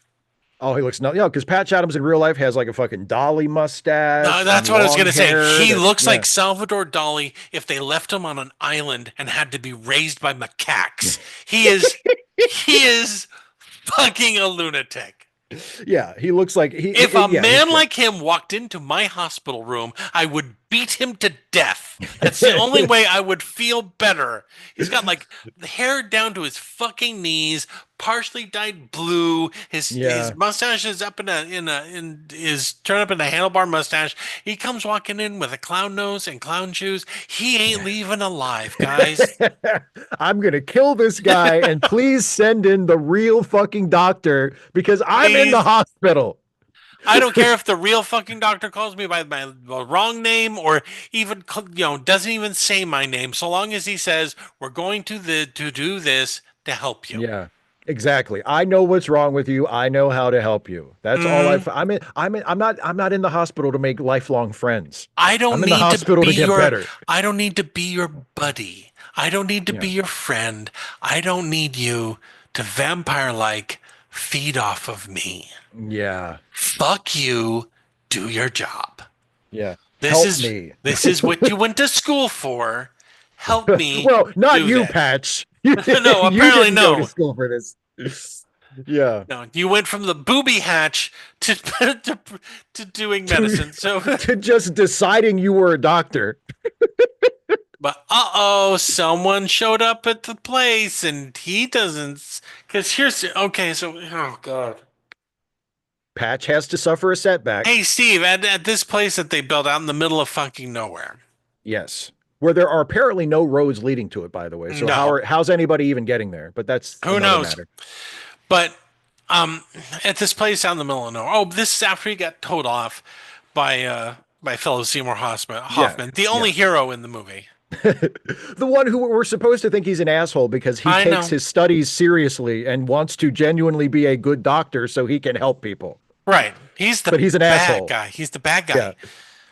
So anyway, at this clinic, some guy comes in and it's obvious that he has some sort of mental condition because they're treating mental patients now somehow, despite the fact that they're being medical doctors, not psychiatrists or physicists, Jesus, or mental health professionals of any kind. Yeah. Yeah. But they're treating all of it because people need it and they're coming on in and it's a free clinic. Because all you have to do to treat sick people is just be nice to them and it fixes them. It cures them.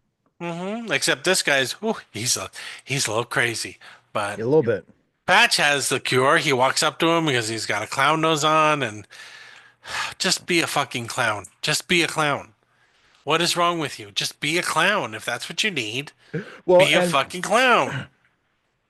And so what happens is, right? Well, for Patch and his girlfriend officially become boyfriend and girlfriend. That's right. Oh, they love each other because he's worn her down. Yeah, and she says, "Oh, I always thought you were right, and I always thought you were great." Yeah, I just couldn't, let myself. I don't trust men because men have abused me all my life, and I always thought you were great. I just couldn't bring myself to open myself up to you. And you're like my dad, so and you're literally like 30 years older than me. But so they're together now, right? Yeah. So briefly in this fucking movie, it's hard for like one night. They immediately go from like that to a time for her to die. Yeah, time for her to die. So Patch's buddy, the skinny guy, he comes in and he says, "Hey, we have a problem. We don't have any medical supplies. So Patch says, I have an idea. Let's rob the hospital. Let's rob the real hospital that is treating real patients. So let's get this straight, shall we?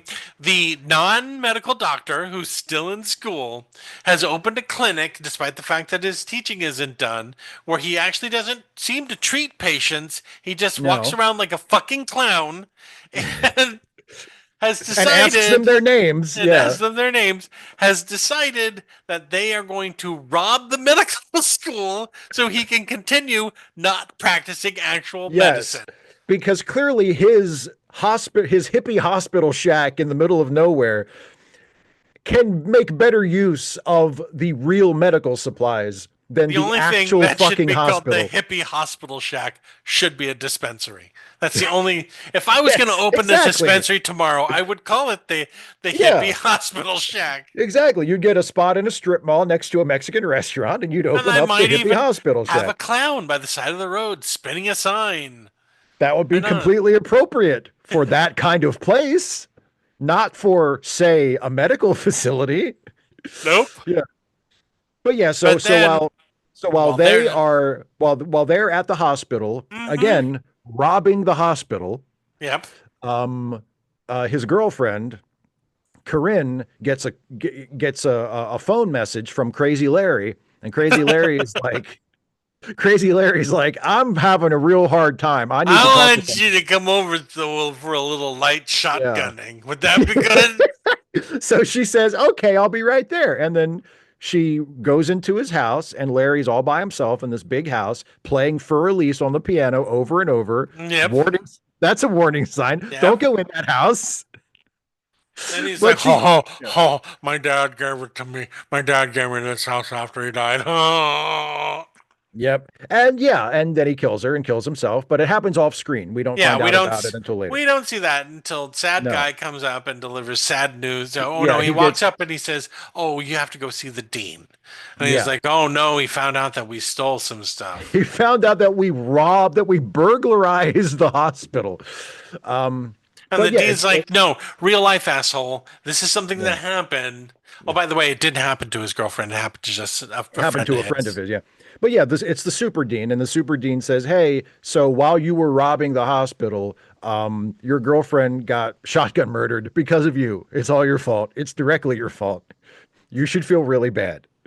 But we get to have another Oscar moment where he gets to go to the funeral, and he gets to say some bullshit about something. He reads the end of the poem that he was trying to read to her, like for the whole movie. Oh yeah, that's right. And of course she's dead now, so she can't interrupt him, it isn't fair. You know, she has to lay there and listen to the whole thing. And then he's giving up, right? And he's giving up but here's what pisses me off. Because we're at that point of the movie. Yeah, we're at the point where Bruce Wayne says, I'm not going to be Batman anymore. I'm not. I'm putting down my bat costume. And boo-hoo. So but the thing that really annoys me about it is he's quitting. Like if he were a real, rational, emotionally healthy person, he should want to quit because it's directly his fault that she's dead. But the reason why he's having doubts in the movie is because, I told her to open up to people and trust people, and that's what got her killed. No, idiot. She got killed because you were off robbing a hospital. Yeah, you were providing no actual mental health care to a man who could kill someone. There was a troubled man who came to you for help that you were completely unequipped to give him. Mm-hmm. And while he asked your girlfriend for help, you were away robbing a hospital. Mm-hmm. So it's not your fault because, I shouldn't have taught her to trust people. No, motherfucker. It's way simpler than that. But what changes? It's way simpler than that. What changes his mind about quitting? Oh, the asshole Philip Seymour Hoffman doctor comes in, and he's yet another character who admits that Patch was right all along. Everyone has to admit that Patch is right. And now he wants he doesn't want Patch to quit because he's like, Patch, you can reach people. People like you. And I need you to teach me how to be that kind of doctor. Because remember that old lady with the weird spaghetti fantasy? For some reason, even though it's apparently been quite a long time since the last time we saw her, she's still in the hospital. Somehow she's still clinging to life. Is this a hospital or is this a nursing home? These patients are here a long time. She's apparently there for no reason. Yeah, and she stopped eating. Oh, no. She stopped eating, and Philip Seymour Hoffman's like, I can't make her eat. Can you help me, Patch Adams? I don't know what it is to actually put something in. There's no medical procedure we can use. What is this thing called? A feeding tube? If only there were some medical procedure we could turn to in desperation when patients will not eat. Oh, if only. No, obviously the solution is to get a gigantic wading pool and fill it full of cooked spaghetti and then put the old lady in that. And that fixes everything. I wanted to see the end of that because we have the uplifting music and all this other bullshit and people putting noodles on top of stuff. And you know that those noodles had to be cold. They had to be cold. Yeah.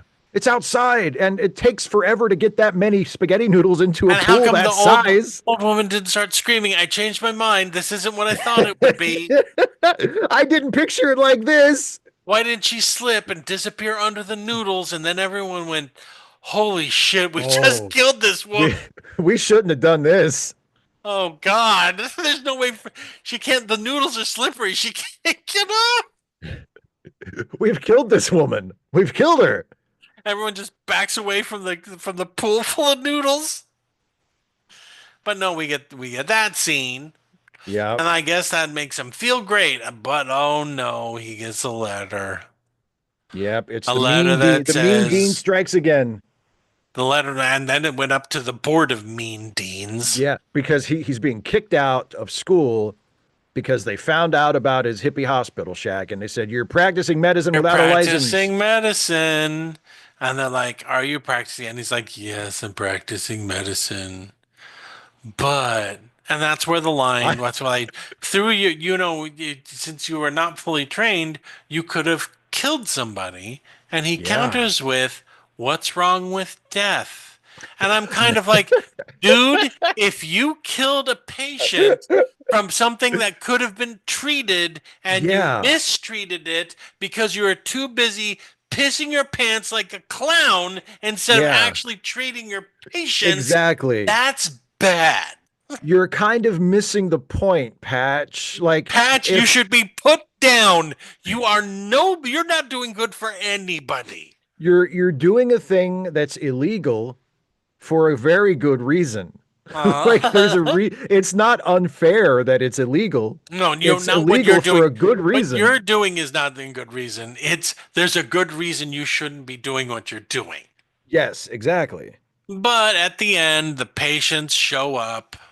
They put the red noses on. It's fucking Dead Poets Society. It's the kids standing on the desk. Yeah, it's Dead Poets Society. It's Mr. Holland's Opus. It's every single treacly bat. Oh boy, we need to do Dead Poets Society at some point because I remember watching that when I was in college and I went, "What the fuck is this?" I feel like Patch Adams. My feelings are more extreme, but they are of the same. But they are of the same kind. Of Dead Poets Society. They're kind of the same. They're very much the same. Yeah, yeah. And they all put on their noses, and then the doctor says, "People should do medicine like you do, and we're not gonna do anything." Yeah, your grades are good, so we're gonna overlook the dangerous, unethical thing that you did. That's right. And let you graduate. Yeah, and let you graduate. And so then we cut to graduation, and they call up Patch Adams. And then, I don't know if they realized they were doing this, they insult the audience. Because Patch... That's right. Because Patch has no back to his robes. His gown, First, he moons us, which literally means fuck you, audience. Yeah, We it's have like, no well, respect for you, because then he turns around and he moons the dean. And everyone's like, and everyone in the audience is, oh, that Patch. He's going to kill so many people. what a scamp. And he gets his diploma and he walks off. And then they have the freeze frame that should Yeah. have said, like, Patch Adams never really became a doctor. Patch Adams is doing 25 to life in a federal prison. No, yeah, I mean, that's in exactly. real life, he never built his hospital. Exactly. You know, he says thousands of doctors have done something. I don't know what it is. Gone to his hospital to learn how to be a jerk off and to learn how to be nice to sick people. how to make your patients lose confidence in their care. I've met plenty of doctors who were naturally funny that didn't need to put on a fucking nose and tromp around like an idiot. And it's supposed to work for everybody, because remember Peter Coyote's character. Oh yeah, he wins him over. He wins him over even though he's dying. See, because that's how everything works. And it's one of the most, I mean, I understand why you hate the sick kids scene, because because it's fucking it's unconscionable how awful that scene is. But to me, it's even worse, the Peter Coyote death scene, because we enter that scene where his wife and kids are with him at his deathbed, weeping like this is it, like he's dying, this is the last day, and then his wife and kids leave. Yeah, they just leave so he can have his death scene with Patch. So his not doctor can be there holding his hand when he dies. It's like let's not forget who the really important person in this scenario is. Not this dying man and his children and his wife. No. Patch. This is about Patch. It's important that Patch is here. Like, what? See, now he's singing Blue Moon again, like he did at the beginning, except now he's too weak to fight him, I guess. I don't know. The morphine is high enough that he can be like, bring Patch Adams in here. Fuck it. Okay, well, that's it. Fuck it. Steve, tell me how you feel about this fucking movie, please. I hate it.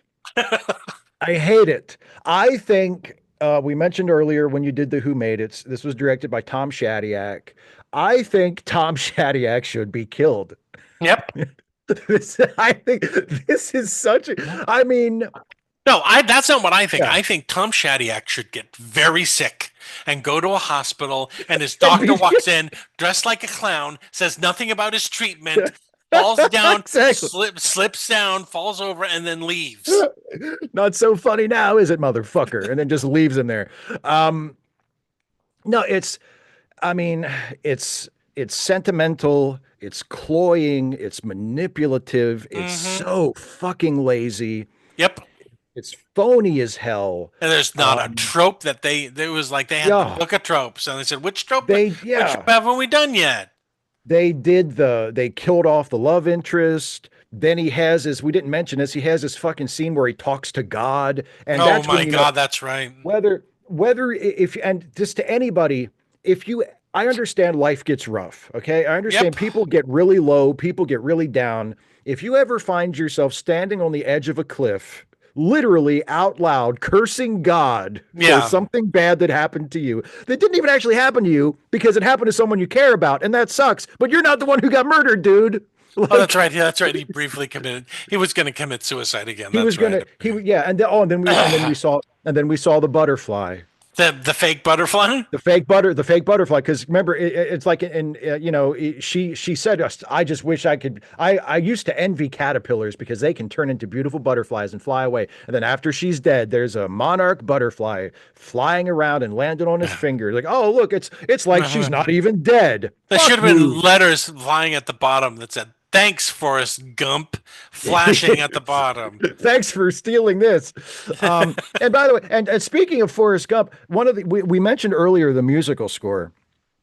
One of the things that makes the musical score so terrible is that whenever the score plays under Patch doing his bad clown comedy act, it doesn't score it like something funny's happening. it scores it like something triumphant and inspiring is happening. When he's in that cancer ward, like tap dancing with bedpans, the score sounds like we're watching Forrest Gump score a fucking touchdown. I mean, it's like, what does the movie think we're watching? You know, like the score is telling us this is amazing, this is beautiful, this is epic. Like, no, it's a fucking asshole doing bad clowning to sick kids. Yeah, to sick kids. This is not inspiring at all. Who are kind of laughing. I mean, yeah. I mean, yeah, it's just you know, the most depressing part of the movie is the cast is amazing. I mean, the cast, I mean, they have absolutely nothing to work with. Like, no, I don't think anybody distinguishes themselves with their work. But I mean, Robin Williams, Philip Seymour Hoffman, Bob Gunton, Richard Kiley swooping in at the end for one scene. Like, there are so many. I mean, fucking Peter Coyote plays the fucking dying cancer guy. Yep. It's like, I mean, there are so many great actors in this movie. And it's depressing to watch these people that you know are super talented. Yeah. And they have nothing to work with. Everything in the movie is weighted in favor of Patch and his perspective. Mm-hmm. You have the asshole dean, the dickhead roommate, the friends, even the friends who are on his side, they're just there to be in awe of him. They're just there that's all they do. To be in awe of his kindness and his empathy, or like the Philip Seymour Hoffman guy. He's not the only one, but he's the big one. The guy who he's there to realize how wrong he is. Mm-hmm. And to realize he's one of the people who's laughing and clapping when he has his fucking moment in the quote unquote court or whatever it is. Yeah, to realize how, you know, how brilliant he's been all along. He's won over everybody. Yeah, and also something else we didn't mention, and that's the fucking state medical board scene where he gives his big Al Pacino scent of a woman speech. He not only did he invent being nice to sick people, he also invented doctors respecting nurses. Because doctors never respected nurses before Patch Adam noticed. That's right. He invented that. Those nurses work really hard and they know a lot about medicine too, and you should respect them. Oh, thanks, Patch Adams, for being the first person ever to notice that. Patch Adams is the worst kind of character you could ever have in a movie. Let me ask you a question. Yes. This is another biopic. Oh, yeah. Who's worse? Ready? Okay. Oh, boy. I can't wait. Rudy from Rudy or Patch Adams? Who's worse? I'm glad you reminded me of this because I was going to bring this up. I hate him worse than Rudy. I know. So do I. I hate him because here's the thing. As much I thought Rudy, the reason I didn't like Rudy is that I found him really annoying and just really entitled. Yeah. But Rudy doesn't really hurt anybody. No. Patch Adams, like, could kill people. Got like, someone killed in the course of the movie. He's doing, like, really seriously wrong stuff. Yeah, I know. Right? I know. He's not just being kind of self-indulgent and kind of like being a little bit, you know, imposing on people too much like I think Rudy is doing. He's like doing seriously wrong stuff. And the movie is telling us that he's doing the right thing. And so, yeah, he's the worst kind of character. Yeah. Because he's this smug, self-righteous guy. Yep. But the movie never makes him wrong. Self-important. Because everything's about him. Yeah, I know. Everything's about him. He says it's about the sick people. Wonder who else we know that's like that in this country. Oh, gee, I can't imagine. But like, he's never wrong. Nope. He never learns anything. Nope. He never grows as a person. He never changes. He doesn't listen. He doesn't listen. Yeah, because he doesn't have to. Mm-hmm. Because he knows everything from the start. He's right from the very beginning, and that never changes. He's always the smartest, the kindest, the funniest. Even when he's in an insane asylum. Yes. He's smarter than the doctor. He tells them, I cured myself for something. I don't know. Yeah. He never does anything wrong. He never faces any real consequences for anything he does. The mean dean tries to kick him out of school twice, both times with very good reason. Like, he should have been kicked out of medical school. Yes, he should have. He should have been kicked out of medical school. Remember the crazy rich guy? Well, apparently he he was voluntarily put in, so he's out now, and he's not crazy anymore. Yeah, I guess he's fine because Patch put a piece of tape on his fucking coffee cup. Remember the guy who's afraid of squirrels? He's not in the sane asylum anymore. Yeah, he's out now too. Yeah, I mean, so yeah, it's one of the most, Patch Adams is one of the most insufferable characters I've ever seen in a movie. It's one of the worst movies I've ever seen. I hate it.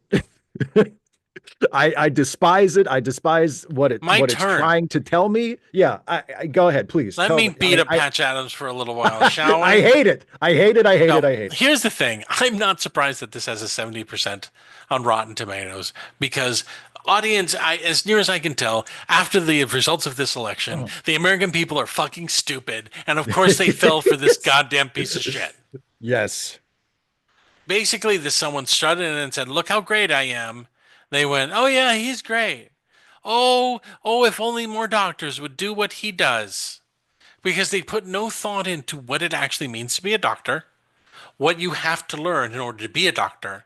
Why you go to medical school for so long is to ensure that you don't kill people when you get out of medical school.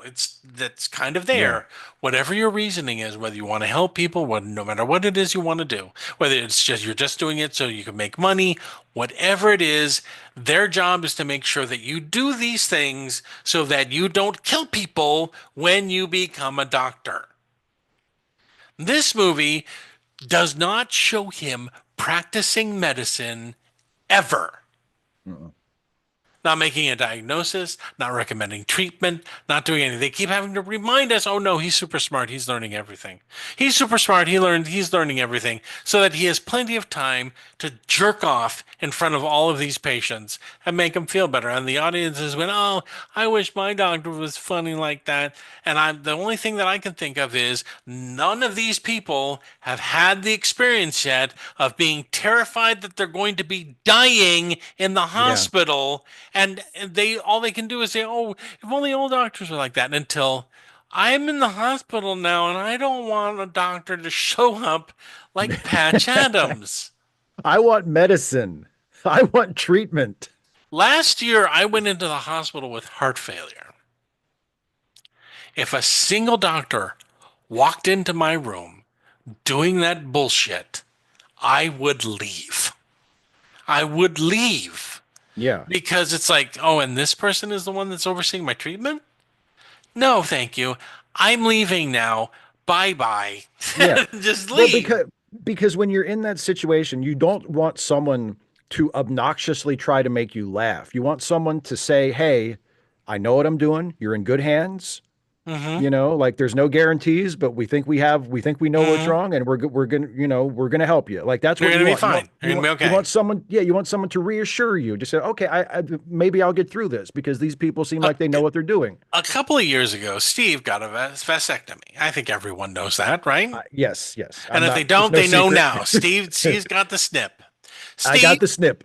What would happen is that as you're going under, the last thing you saw was a fucking clown nose on one of your fucking on a rainbow wig on one of your doctors. Yeah, exactly. Would you go down screaming? It's like that great gag in The Simpsons where the patient is going under, and the last thing it's Dr. Nick Riviera, and the last thing I think it's Homer. Homer's getting heart surgery, I think, and the last thing he hears as he's going under in the anesthetic is Dr. Nick pointing at something and going, "What the hell is that?" Like it's that. Like, what the fuck? What did he say? Did he say what the hell is that? That's what this movie is. This movie is that is how it is bad. They want to obviously make this person a hero, and then they throw every single fucking trope that they can think of to make him the hero. Yeah. But every once in a while they forget, oh yeah, he's a doctor. Oh, well, make sure someone says, oh, well, he studied everything. He knows everything. His grades are top of the class. That's right. Yeah, the only reason they don't like him doing what they're doing is because he's Not following the rules, I guess? I don't think he had any of these problems. I don't think he had any of these problems. What I do know is that after he graduated, he wasn't running a medical clinic. I know that for fucking certain he wasn't running a medical clinic. That's not something that happened. So small wonder that the real life person who actually got his degree in medicine had a problem with the dude playing him who never demonstrated that he was a competent doctor. Right. So, I mean, fuck it. If you want everything that's wrong with Hollywood at this time, everything that was wrong with Hollywood with this type of movie, this is it. This is it. The people who brought you Ace Ventura, Pet Detective, and they cut to Jim Carrey talking out of his asshole, brings you this heartfelt story about a doctor who feels laughter is the best medicine. And you can tell they're trying so hard. Please give us an Oscar. Please. He's so great and everything's so great. And oh, look at him.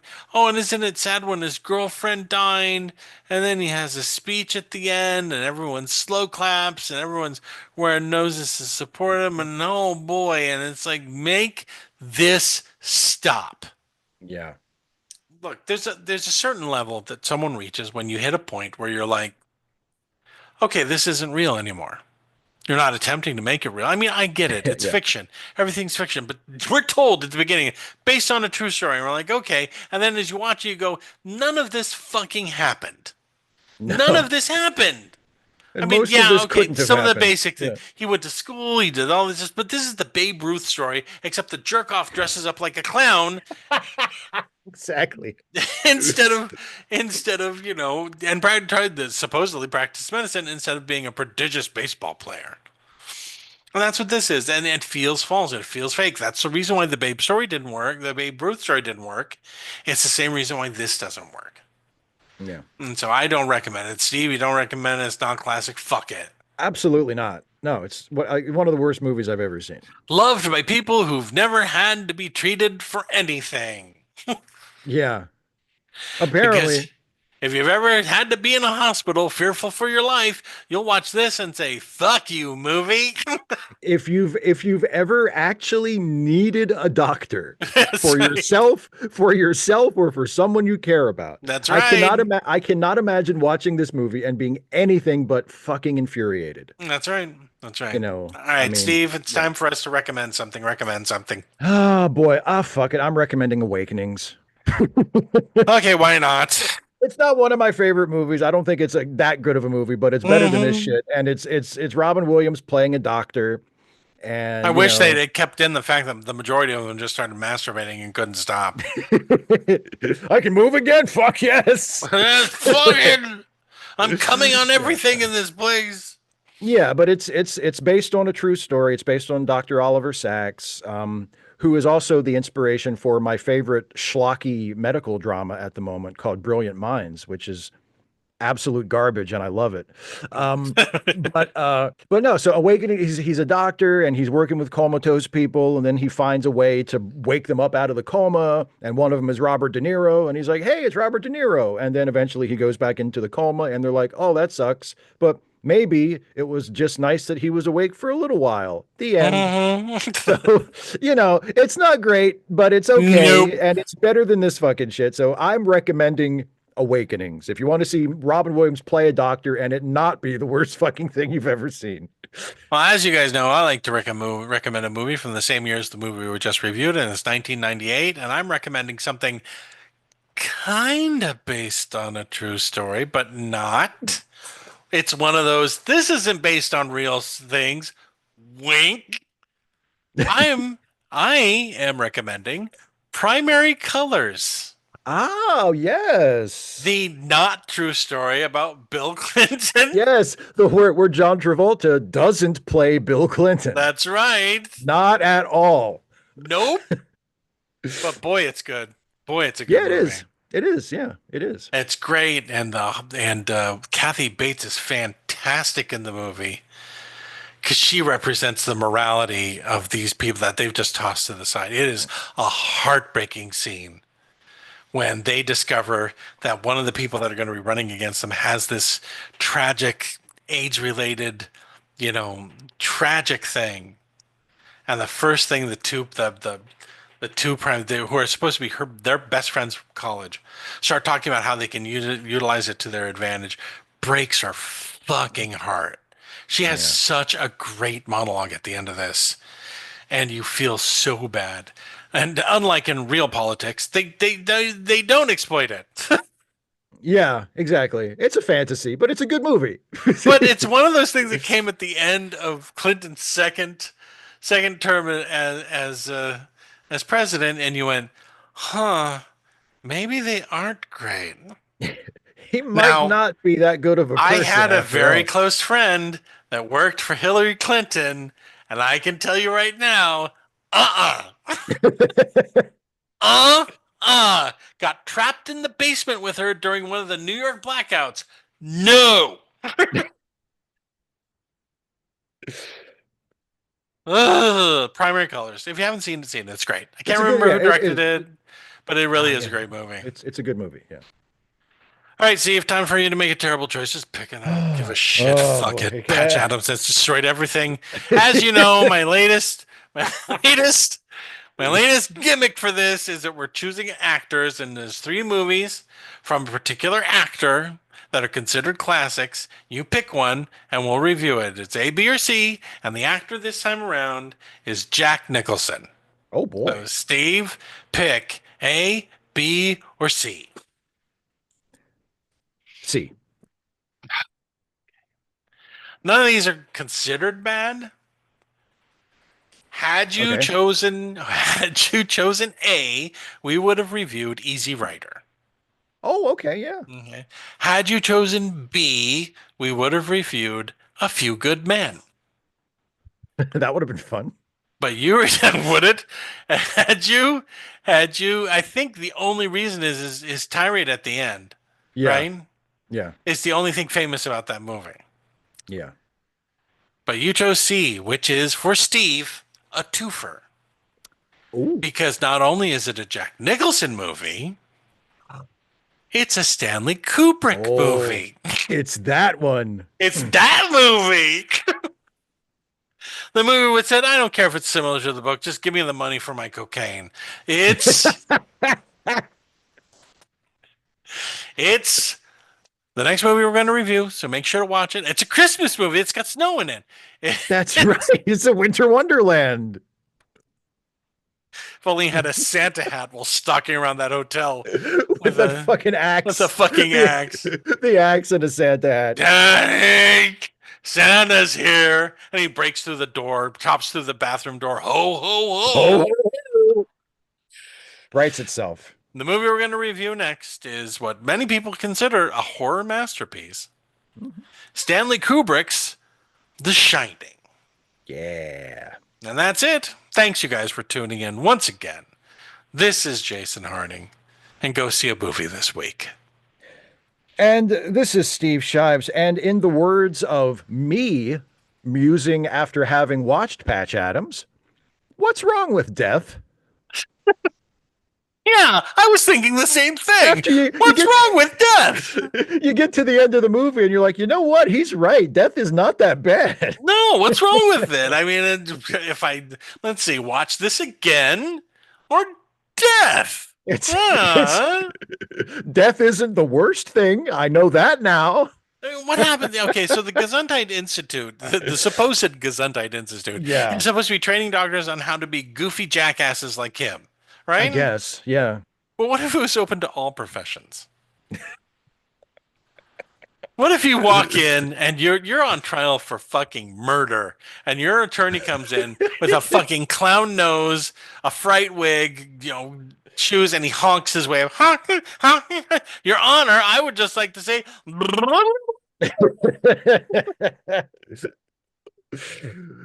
if you're a car mechanic. Yeah.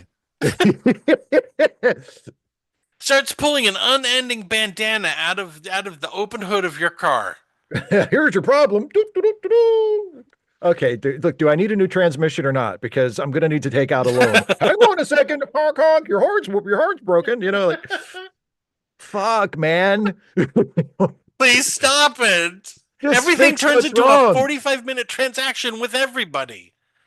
I just want to get my groceries. Please stop whatever it is you're doing.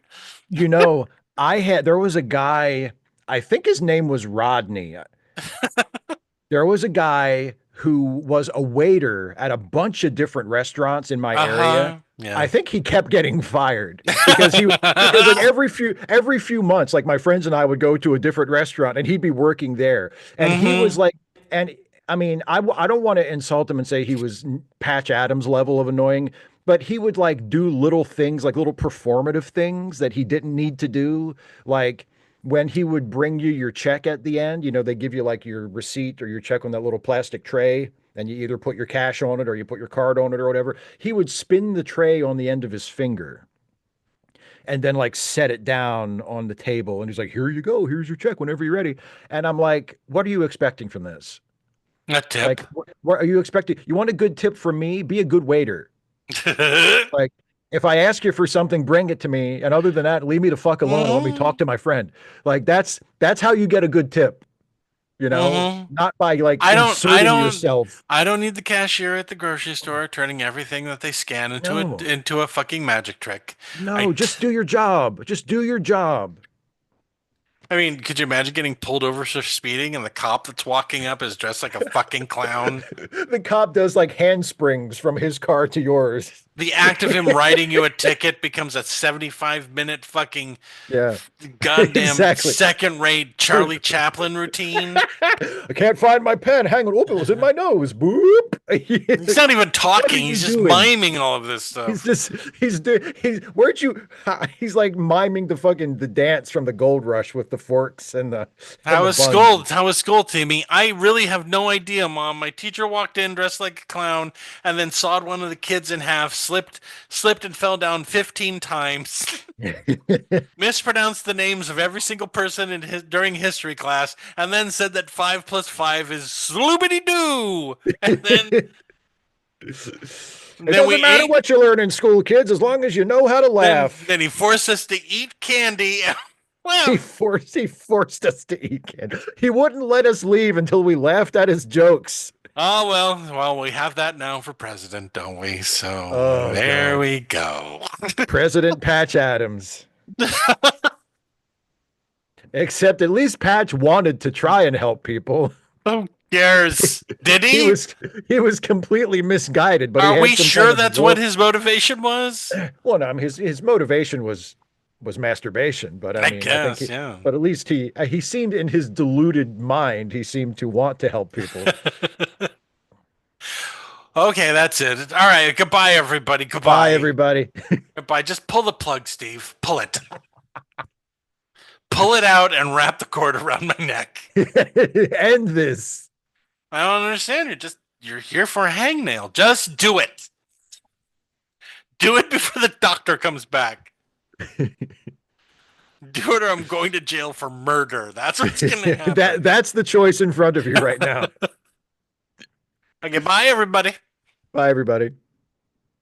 Yay, and now it's time for our Uncut chat. Yeah. Okay, so here we go. Steve? Yes, sir. What holiday's coming up? Well, of course, it's after Halloween now, so it's officially Christmas. No, but we also have Thanksgiving. We have Thanksgiving. That's right. So here's my question: what's the deal about Thanksgiving movies? How come there isn't a good one? How come there isn't a Thanksgiving movie? The only one that I can think of is Planes, Trains, and Automobiles, but that's not about Thanksgiving.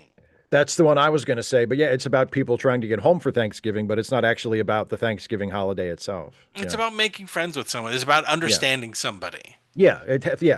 No, I don't know why there aren't any Thanksgiving movies. You would think it would be an easy setup for drama. I mean, the whole idea of like the family coming in from out of town for the big once a year dinner, and like.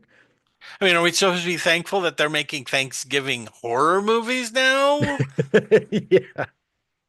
Is that the only thing we can think of to do with? I mean, we have so many shitty Christmas. We have good Christmas movies. We have a ton of shitty Christmas movies. There's only one movie that I think really legitimately addresses Christmas in America, and that's A Christmas Story. There's no magic. Yeah. There's no nothing. Like I've said before, the family in that movie acts like a family. No one says "I love you." There's no great "oh, Dad," then everyone hugs or whatever bullshit. No one's late. No one, the kid's Christmas wish is to get a weapon, and he gets it. And he gets it. And he gets it. And the way that the family demonstrates love to each other is the things that they don't say, but that they do. Right? Right. The rest of them are just fucking bullshit. They're just fucking bullshit. Yeah, they're all fairy tales to one degree or another. I mean, we've watched some good ones. I like Elf. Elf is fine. Elf is better than it has any right to be. And well, I mean, like we've done on the show It's a in the Wonderful past, Life. It's good. We've done It's a Wonderful Life, and that's good. And my favorite, Miracle on 34th Street. Here's my take on It's a Wonderful Life. It should have been a Thanksgiving movie. Well, that's what I mean. It could have been like it doesn't. If the premise doesn't demand that it be a Christmas movie.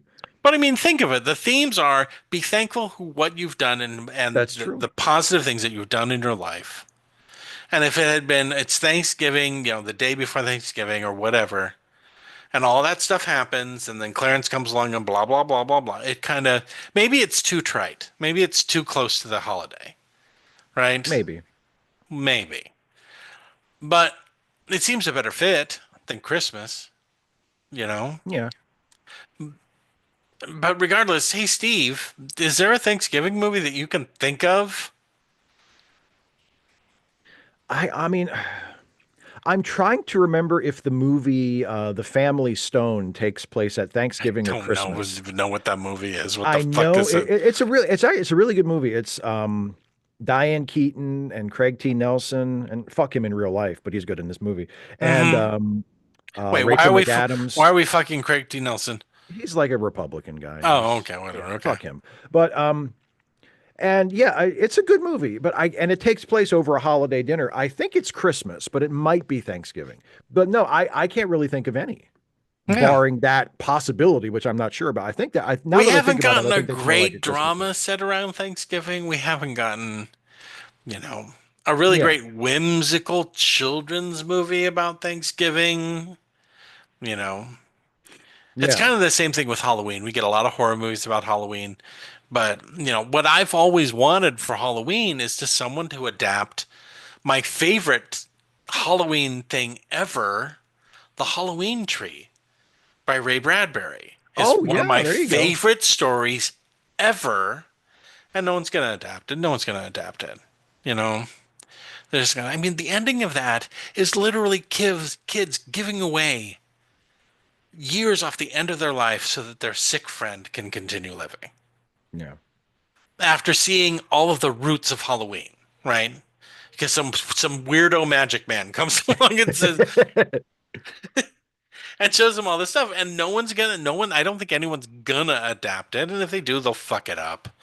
But I mean, it's like, what's the deal? Can someone please make one good, a Thanksgiving action movie, a Thanksgiving something? Yeah. I mean, I think I remember there's a Thanksgiving bit in Addams Family Values. Yes, there is a bit, but it's not a Thanksgiving really funny. movie. But the whole movie is not Thanksgiving. There's just that one segment that's Thanksgiving related that is really hilariously funny. But it's not the whole movie. No, it's not, and it's only that one part. And you can't say, "Well, that's a great Thanksgiving movie." It's not a. It's a great 10-minute Thanksgiving bit in the middle of a much bigger movie. Yeah. And I'm not talking about a movie where the lesson is you must be thankful for what you have. I'm just talking about a movie set in or around Thanksgiving. That takes place at Thanksgiving. It's like a family dinner or something to do with Thanksgiving. I forgot to get the turkey. And then they go off on some madcap escapade. How about a Thanksgiving-themed sex romp called Giblets? Hey. Oh, buddy. Now you're talking. Yeah, something. Well, a fucking teen sex farce called Giblets. Sure, because hey, you could do the kids are off school. It's Thanksgiving break. maybe Tommy just wants to get laid with his girlfriend, but here comes his cousin who's oddly attracted to him. He's got to try to avoid her the entire time while trying to have sex with his girlfriend. Let's throw incest into it. Why not? Fuck it. And you can see it. You can see the preview where the mom's like, Tommy, did you put the buns in the oven? And he's like, almost, Mom. I'm coming, Mother. Yeah, Giblets, the movie. Directed by John Waters. But it's like we don't even have that. They skip directly to Christmas, and that's it. Halloween's horror, Christmas is family, whatever. Thanksgiving is fuck you. That's what it is. Well, that's it. I think Thanksgiving always gets the shaft, whether it's movies or anything. Like we always skip over Thanksgiving. And technically, Thanksgiving is one of my favorite holidays. I like it more than Christmas because you're not pressured into buying shit for people. I always enjoyed Thanksgiving because the way we did Thanksgiving in my family was. I know you went to the grocery store and you ate in the fucking aisle. You goddamn weirdos. That's what I do now. But no. When I was a kid, you just start eating cheese out of. I just open up like a tub of cold pre-made mac and cheese and just you wandering down the hallways just like with my bare hand. Yeah. But no, we would have Thanksgiving dinner, and it wasn't like there weren't like 20 of us. It was the members of my family that I was the closest with. So it was my parents and my brother and my dad's parents, my pap and granny. And and even though we saw each other all the time, it was one of the few times when we would actually all of us would have a meal at the same place at the same time together. And yeah, you're right. It's not, you don't have to, there's no gifts, there's no special like custom other than showing up and eating together and hanging out and talking, and usually hanging out for a little while after the meal to watch some TV, and everybody can, have their pumpkin pie and digest as you sit there and you just deliriously digest food. Yeah. And I think the food was so good, I don't even mind that they're watching football. No. That's how nice this is. I don't even give a shit that they're watching football. Just watch your fucking football. I'm gonna gently doze here. Exactly. And it's until someone puts a piece of pie in front of me. Until I hear that like thumping sound of the Cool Whip tub being Cool Whip. Oh, Steve. You guys use the can? You use the whipped cream can? It's either the can or I make it from scratch, bud. Oh, look at you. We were more, we would have, honestly, it depended on whose job it was to get it and what they were able to get. Because usually we were more of a Cool Whip family, but if it was like mom's job to get the whipped cream for the pie and she's like, oh fuck, I forgot to get it, and can of whipped cream, there we go. But no, if I put a bunch of baking pumpkins in front of you and the ingredients for a pumpkin pie, would you be able to do it, or would you just like, no? Would people get a pumpkin pie with the stuff poured in it?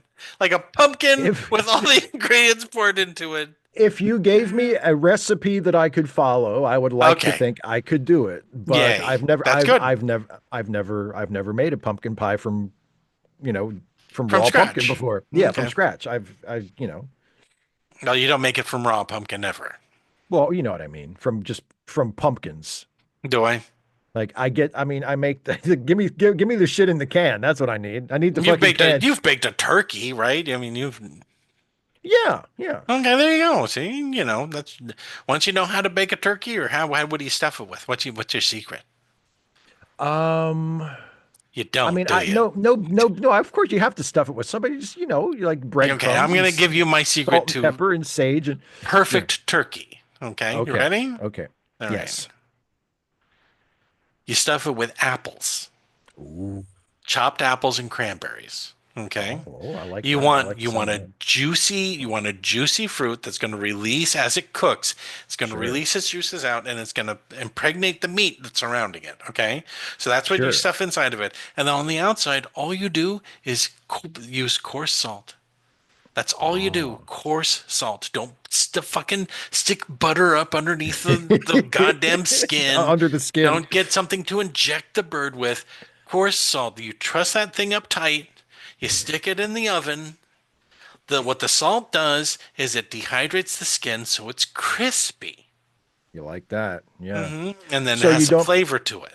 Yeah. So you don't need one of those Ron Popeil like no, syringes, thank God, where you can inject like an entire clove of garlic into inject the this gopher directly into this turkey, and you're like, I'm gonna put this whole pear into the chicken. Watch, boom, there, it's in. It's in. Now eat it. Eat the thing that I made. Eat it, goddammit. Like, it's not Rocky Road ice cream. I don't want shit in the middle of my fucking bird, but yeah. Thanksgiving dinner for me, everything is from scratch. Like, that's the one meal where I don't get those boxes away from me. And get my bacon pumpkins, get everything out.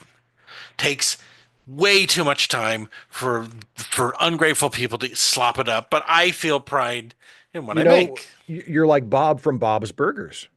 Oh, he's the same way. I haven't really watched that show, so I don't know what you're talking about. Such a good show. But yeah, Bob takes great pride in preparing Thanksgiving every year because, he's a cook and that's like his thing. Yeah. Yeah. I mean, that's not my own. I cook things all year long, but I mean, when I cook Thanksgiving dinner, I want to make sure it's fucking right. And that means making mashed potatoes fucking from scratch and how long it takes to do it. It's like, okay, yeah, I'm going to run it through a ricer to make sure it's perfectly smooth because everyone don't want lumps in your mashed potato. Whatever. Fucking babies. I'm fucking slicing this. Okay, so when you're cutting up yams and you're cutting them the perfect length so that when you bake them, they just kind of go bleh, and they just kind of just turn into yam, into, sweet potatoes. You bake in a casserole and you don't put any fucking marshmallow on it. You just put butter and some. Oh no, we never did that either. Because then it's a dessert. What are you doing? Yeah. It's too big. There's too much. It's too much. It's like, what are you putting extra shit? Because the thing about sweet potatoes is, if you just bake a sweet potato, like you bake a regular potato and don't add anything to it except maybe oil the skin a little bit or put some salt, like, that's really good just by itself. Like a sweet potato, you don't really need to add a whole lot of shit to it. There's a reason they were prized. It was like sweet potato is pretty good already. Now we're just talking about Thanksgiving instead of Thanksgiving movies, because there aren't any to talk about. Because there aren't any. Yeah, I mean. Would it harm people to just put Thanksgiving into one of their movies that they were making? How about the second Die Hard film?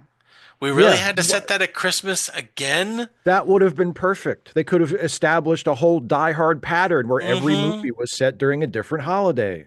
Here we go. It's Thanksgiving. John McClane has to go to the airport to pick up his daughter who's coming in from school. Exactly. Private school for Thanksgiving. And terrorists again. Yep. It's Easter. John has to go pick up the Easter. There's ham, another one. The grocery store is being robbed. Easter. How come Christmas has to suck? But look at Nightmare Before Christmas. It jumps from Halloween to Christmas. Fuck Thanksgiving. It's exactly. Jack Skellington walks by the Thanksgiving tree and just gives it the finger on his way to the Christmas tree. Kicks that turkey back in there. And what kind of land is Thanksgiving land? What's there? Just turkeys? Turkeys endlessly being hunted? Turkeys and sweet potatoes? What we need is a Thanksgiving myth, but there's not going to be one because it's supposed to be just a day that you give thanks for, usually family. I mean, sure. But I mean, that's all it really is. It doesn't need a myth of a magic turkey or some other bullshit. We tried to sell them on the Pilgrims. People are forgetting about those. Fuck the Pilgrims. No, because more people are learning the true history, and they're like, "Oh, Pilgrim, maybe we shouldn't celebrate the Pilgrims." I don't want to hang out with those people. Jesus, they don't seem like that much fun. You thought your grandma was judging your lifestyle. Yeah. Exactly. These people are going to put you in the pillory and then drown you to see if you're a witch. No. I don't want to have dinner with them. The fuck? Anyway, that's it. Thanks, guys. thank you for listening or watching another Late Seating Uncut. We'll return next time where we're going to review that happy joy laugh-a-minute movie, The Shining. Hooray! As we barrel towards the end of this godforsaken year. We're almost there. We're almost there. The longest fucking year on record. All right. Bye, everybody. Bye, everybody.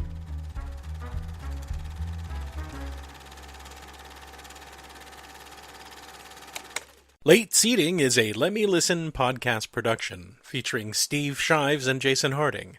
Produced by Jason Harding. Theme music, Rollin' at 5, composed and performed by Kevin MacLeod. You can find more Let Me Listen podcast productions at our website at www.letmelistenpodcasts.com. You can also find us on Stitcher, iTunes, or just about anywhere you download podcasts. Late Seating is a listener-supported podcast. If you would like to support Late Seating or any of the other Let Me Listen productions for as little as $1 a month, please visit our Patreon page at www.patreon.com/LetMeListen. And thanks for listening.